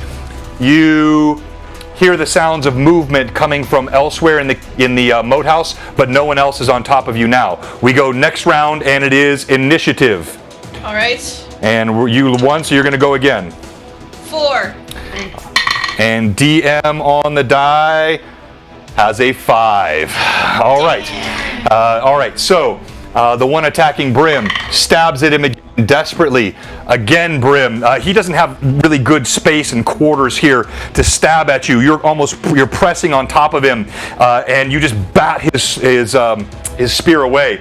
The bowman trains, and he shoots this time at. He's now seeing Millie as he's looking down, and he fires the bow at Millie. It splashes in the water and does not hit. You do hear now the sounds of at least 2 more men that sound like they're closing on the gap. But they are not going to get there this round. So we're going to go back now to Brim. You have the attack. Yeah, I bet it's a bit easier to kidnap women. Right. And I'm gonna swing at him. All right, go ahead and roll to hit. That'll be a 19 to hit. Okay, yeah. Not a question. So you slam his body against the wall with the maul. Roll damage. 11 damage. All right, so tell me what it looks like. Yeah! He fully just like, So, you think you can pick him on? How about this? and he just pulls back and clocks him over the wall. Gimbal, you hear a yell, a curse, and thunk, and a body slams down right next to you on the ground. You do see one of these men has split toward the front, where he heard the sounds, apparently, of Gimbal's ghostly sounds. So they split in two different directions. Now we go to Uthar. Sorry, go ahead, Brim. Sorry, question. Is the guy above me? You're asking about Cleave, aren't you? You're thinking about Cleave, aren't you? It's close, but not quite. With those, okay. Yeah. So if you see here, with those, with the crenellations and the distance, it's just a couple of feet out of your sort of cleaving reach. But that's the right question to ask. It's just not quite there for you. All right. So now we're going to go to Uthar. So Uthar, the paladin, you now have your chainmail hastily put on. You're right here. You see a guard rushing toward the entryway here. You see Brim atop the wall here, just having thrust someone over the top, and you see the bowman here atop the wall. What are you going to do? Okay, I stand up and start rushing toward, as far as I can, toward the opening. And oddly, the voice sounds like a young man half the age of how I appear, nervous and scared. Thank you, Millie, and runs off toward the opening. Interesting. All right. So you can actually get through the opening. Hang on here. This camera need to be redone. There we go. You actually can get through the opening. You scrabble up the rocks. You reach this sort of spiky area here. Let me go back to the close cam. As you do so, you can carry forward to engage the one that's here. You won't get an attack this round, but you can close on him. Or you can follow and scrabble the wall behind Brim. Or you also have the option of moving. If you're seeing the cam here, you can move behind these ruins. So what are you going to do? I'm going to engage immediately. All right, you move and close to engage. That will be your turn. Now we're going to go to Gimbal. Gimbal, you're hearing all this happen. The body slams down next to you. You can tell at least one of the soldiers, maybe more, have moved to investigate your ghost sounds. What are you going to do? I want to use ventriloquism to kind of put the voice between the two in the front to make them think that, hopefully make them think that one or the other is saying it. But he just wants to use the first person's voice that he heard, mimic that sound, and say, from the bridge, they're under the bridge. Okay. So you heard me do his voice. I want to hear you mimic it.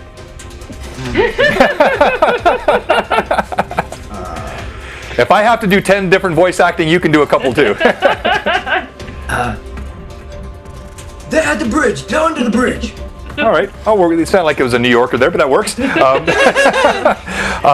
So like those apples. All right, and so I'm going to make a couple of checks here.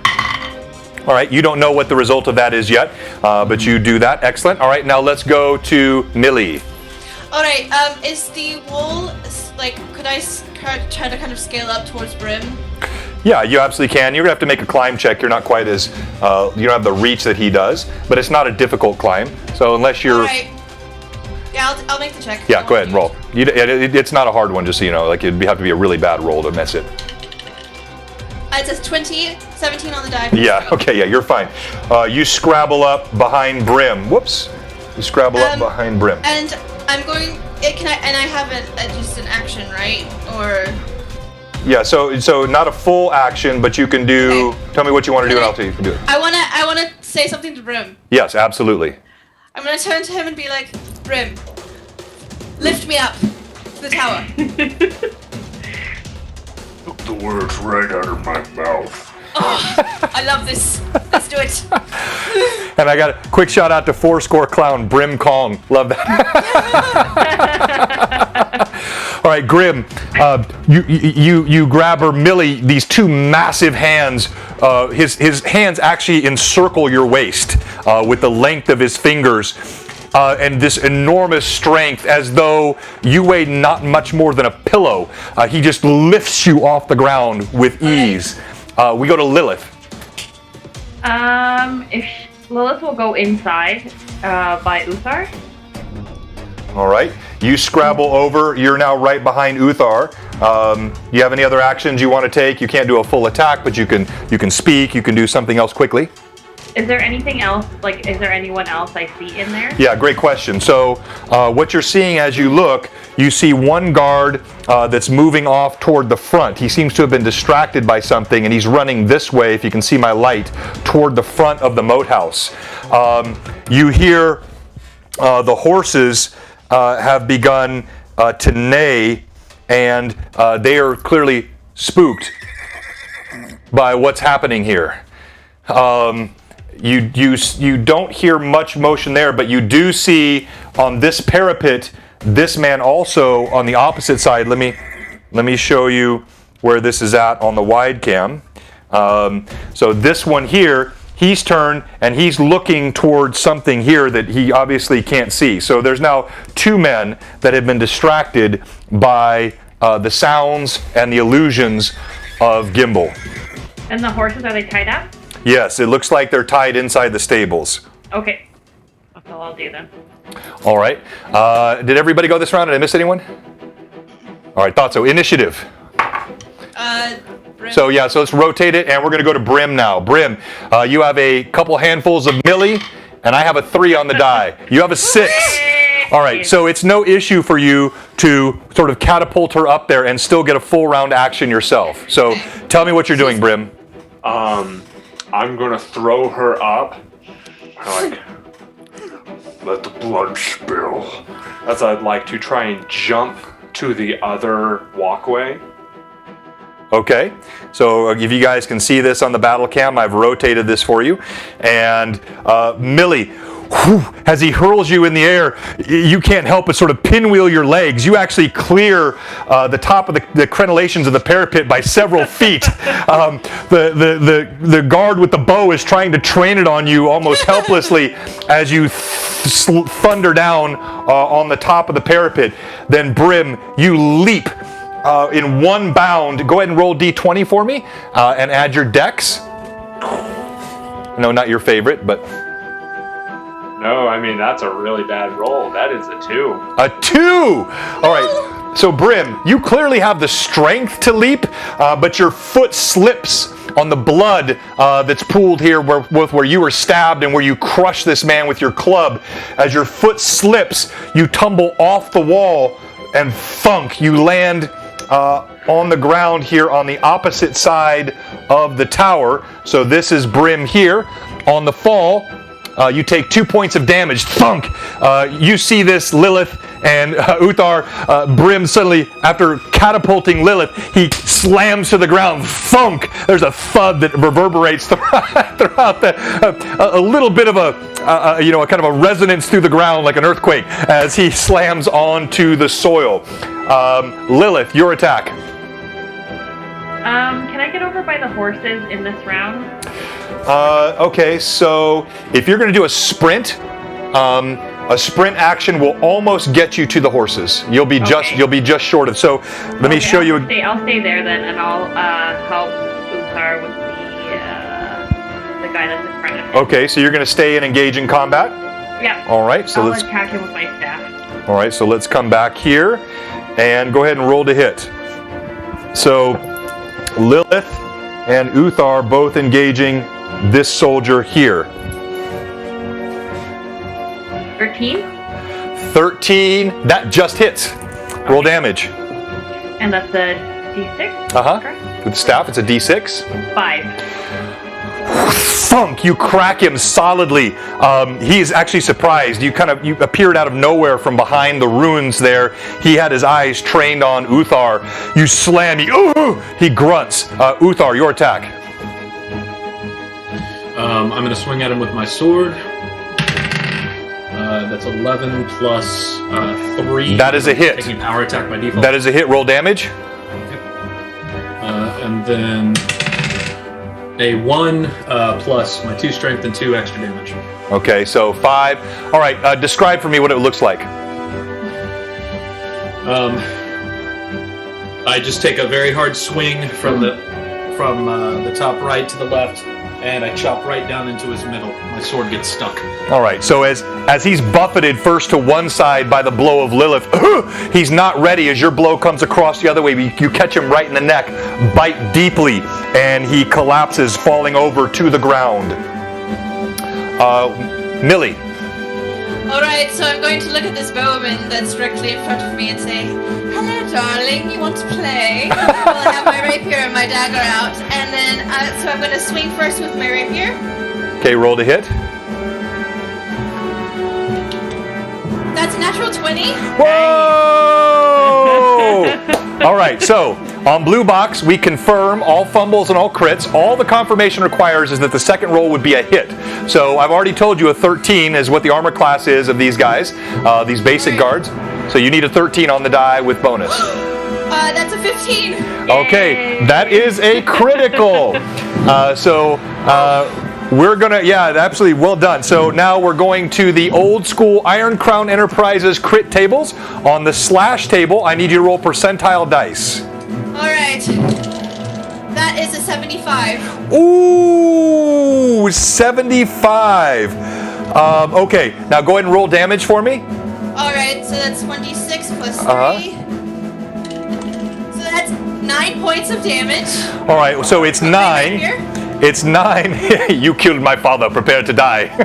My name is Inigo Montoya. All right, so that's 9. You for the critical, you get plus 6 hits, which was a blow to the upper thigh. Also would have wounded his activity and stunned him for 2 rounds. But 15 points is a death kill. I'd like to know what that looks like.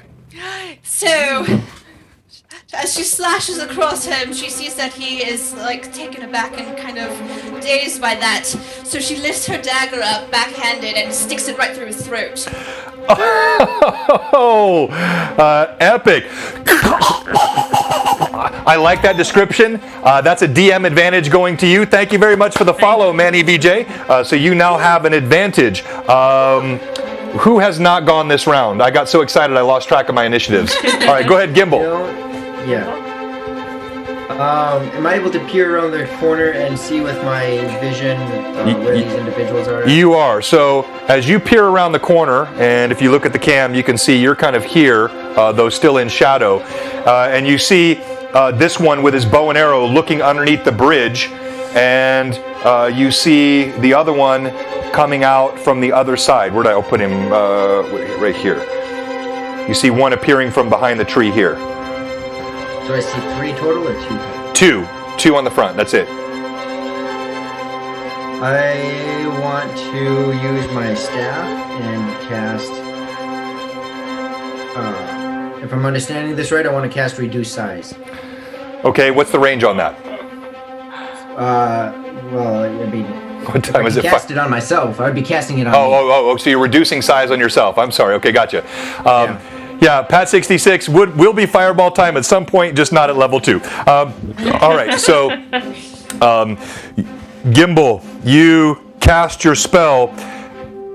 Go ahead and remove the gold. As you cast your spell, you become. How much do you reduce?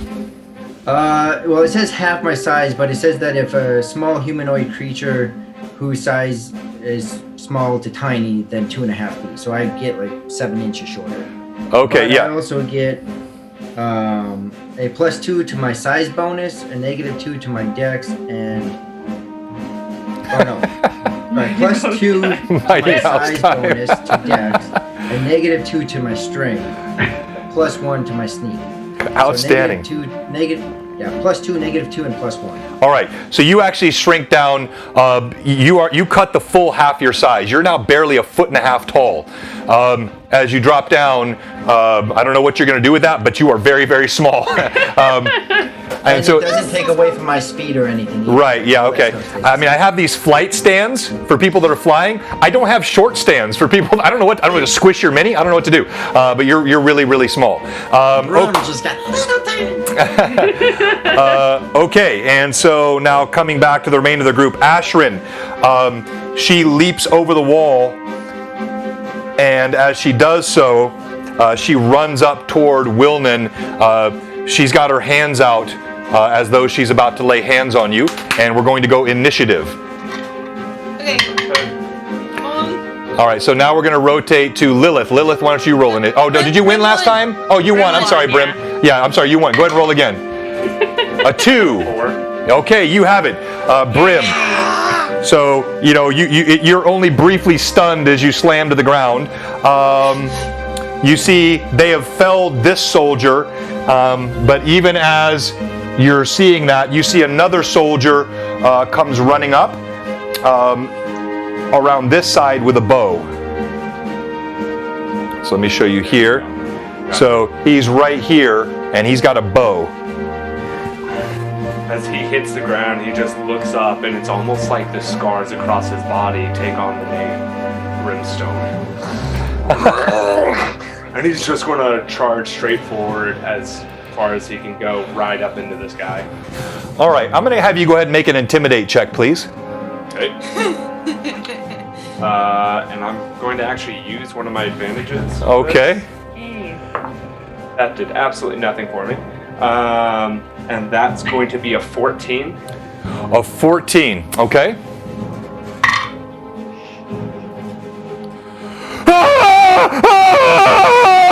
He turns, he starts sprinting away as you're running toward him. He drops his bow and leaps over the wall, scrabbling across the stonework.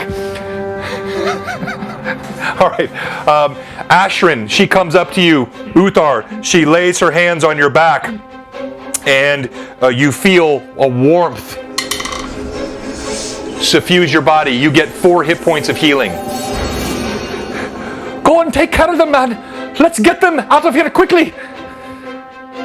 What do you do, Uthar? So at this point, do I even see any other people at this point? So go ahead and make a perception check for me. Okay. 15 plus 16. All right, 15. Yes, actually. 16 total. Oh, 16 total.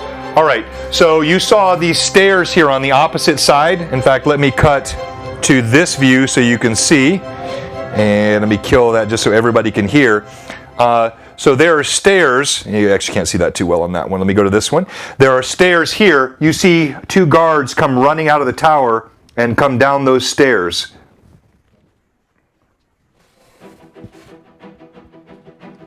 So on the cam, just so you can see. I switch to my bow and take a shot from where I am. All right. Yeah, you've got on the lead one, it's over some bales of hay here. Let me come back to the close cam. But you've actually got an angle on this guy. It's a clean shot right there. So roll to hit. Natural 1. Oh, no! And Lilith is right next to him! A natural 1. And welcome again to the adventures near you. of the Wayward Bolts. All right, so now you have to roll to confirm the fumble. Okay. Roll high. That's an 18. Oh, Okay, all right. So just in your excitement trying to train the bow, you shoot it into the ground like 4 feet in front of you. So Lilith, you continue to be less than impressed with the bowmanship of Uthar. All right, Millie, you're atop the tower all by yourself. You can see the man on the opposite tower. He has noted you.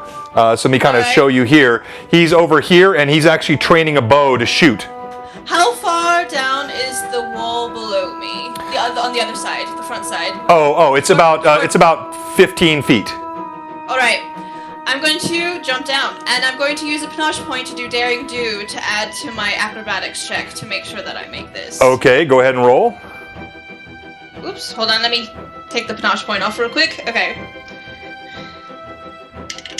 Okay, my roll is a 9, and then I can add a d6. Okay. Which is a 6, so I get to roll again. 15. So 19 total. All right, so Lilith. Oh, wait. And I need to add my actual acrobatics. Oh, I thought you already had that. Okay. Plus 8. So that's 27. Okay. There you are. All right. So Lilith, you leap back from Wilnan as you see his bolt go wayward, but you look out of the corner of your eye, and what does she see, Millie? She sees Millie has jumped from many a height on a ship in the case of an emergency, so she just kind of does a gentle jump out and lands very gracefully like a cat on her feet with her blades still out and ready to go. Outstanding. As she lands lightly, it is almost cat-like.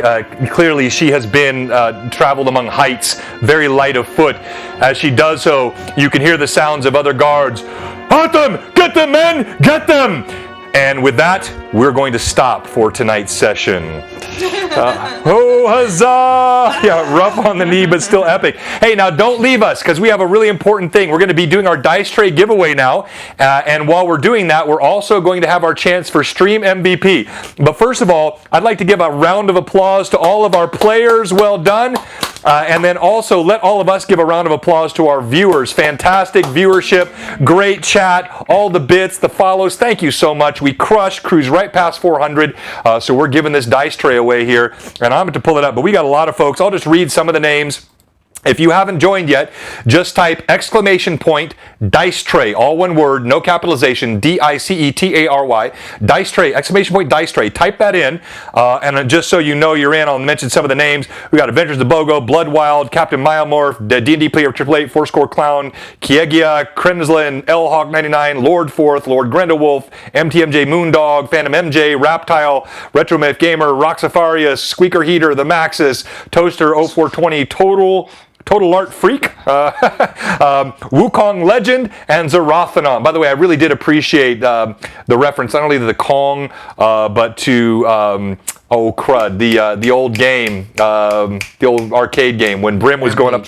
Yeah, Rampage, thank you. Brim was going up the side of the wall. That was awesome. Thank you very much, Roxafarius. Yes, I think it was a lot of fun tonight. And so let's play some victory music here. And as we're about to run the dice tray giveaway, we're going to tell the fans why you should be Stream MVP. Now remember, fans, you give 250 experience points to the PC that wins Stream MVP tonight. So they're each going to get 20 to 30 seconds to tell us why they should be Stream MVP. And because I know Vivi has to go pretty quick, we're going to let Vivi go first. And Vivi, you can drop off anytime you need to. So go ahead. Okay, cool. I want to give MVP to Josh. But since I have to say something, I'll just say, because I didn't get shot by a wayward bolt. Okay, not being shot by a wayward bolt. So if you think Vivi's the Stream MVP, just type Vivi in the chat. Let's go to Gimbal. Gimbal, why should you be Stream MVP? I would say because I made... Thank you, Lord Grendelwolf. Thank you, Kenzalin, D&D Player AAA, Greyhawk, everybody. Thank you, Rox. You know, I made breakfast for everyone. I got up early. Made breakfast for everybody except myself. If you didn't notice that, except for myself. I also, pointed out sometimes a code of honor just get your head taken off. Also, I not only am small, I distracted well, like I was supposed to. I was a good little gnome, distracted well. Continue to distract, and now I'm really small and just great. Outstanding, well played. All right, so if you think Gimbal's the MVP, type Gimbal in the chat. Let's go to Wilnan. Let's not confuse anybody. I need to update your name on the thing. But Wilnan, go ahead and tell us why you should be Stream MVP. I roleplayed eating the breakfast that Gimbal prepared. I finished off the one guy that Lilith started to kill, and then I managed to roll a 1 with my bow without actually hitting her. Wait, can I change my mind? I'll give it 2, sorry. Just Stream MVP 2. Well said. Okay, let's go to Brim. Brim, why should you be Stream MVP? think I should be stream MVP because I actually am able to show my ogre bloodthirstiness, able to kill a creature with one hit. That was pretty much it. no, I loved it. I loved also the role play of the breakfast, and also I felt the pathos of your concern for the kidnapped and sort of your anger after seeing you not want to kill spiders. That was a good side to see of Brim. Let's go to Millie. Millie, why should you be stream MVP? So we got 2 gimbals, we got a Brim. Go ahead. I think I should be stream MVP because I scoped out the entire fort without getting caught and protected Gimbal from being seen. I helped Uthar ready for battle by helping him get his armor back on.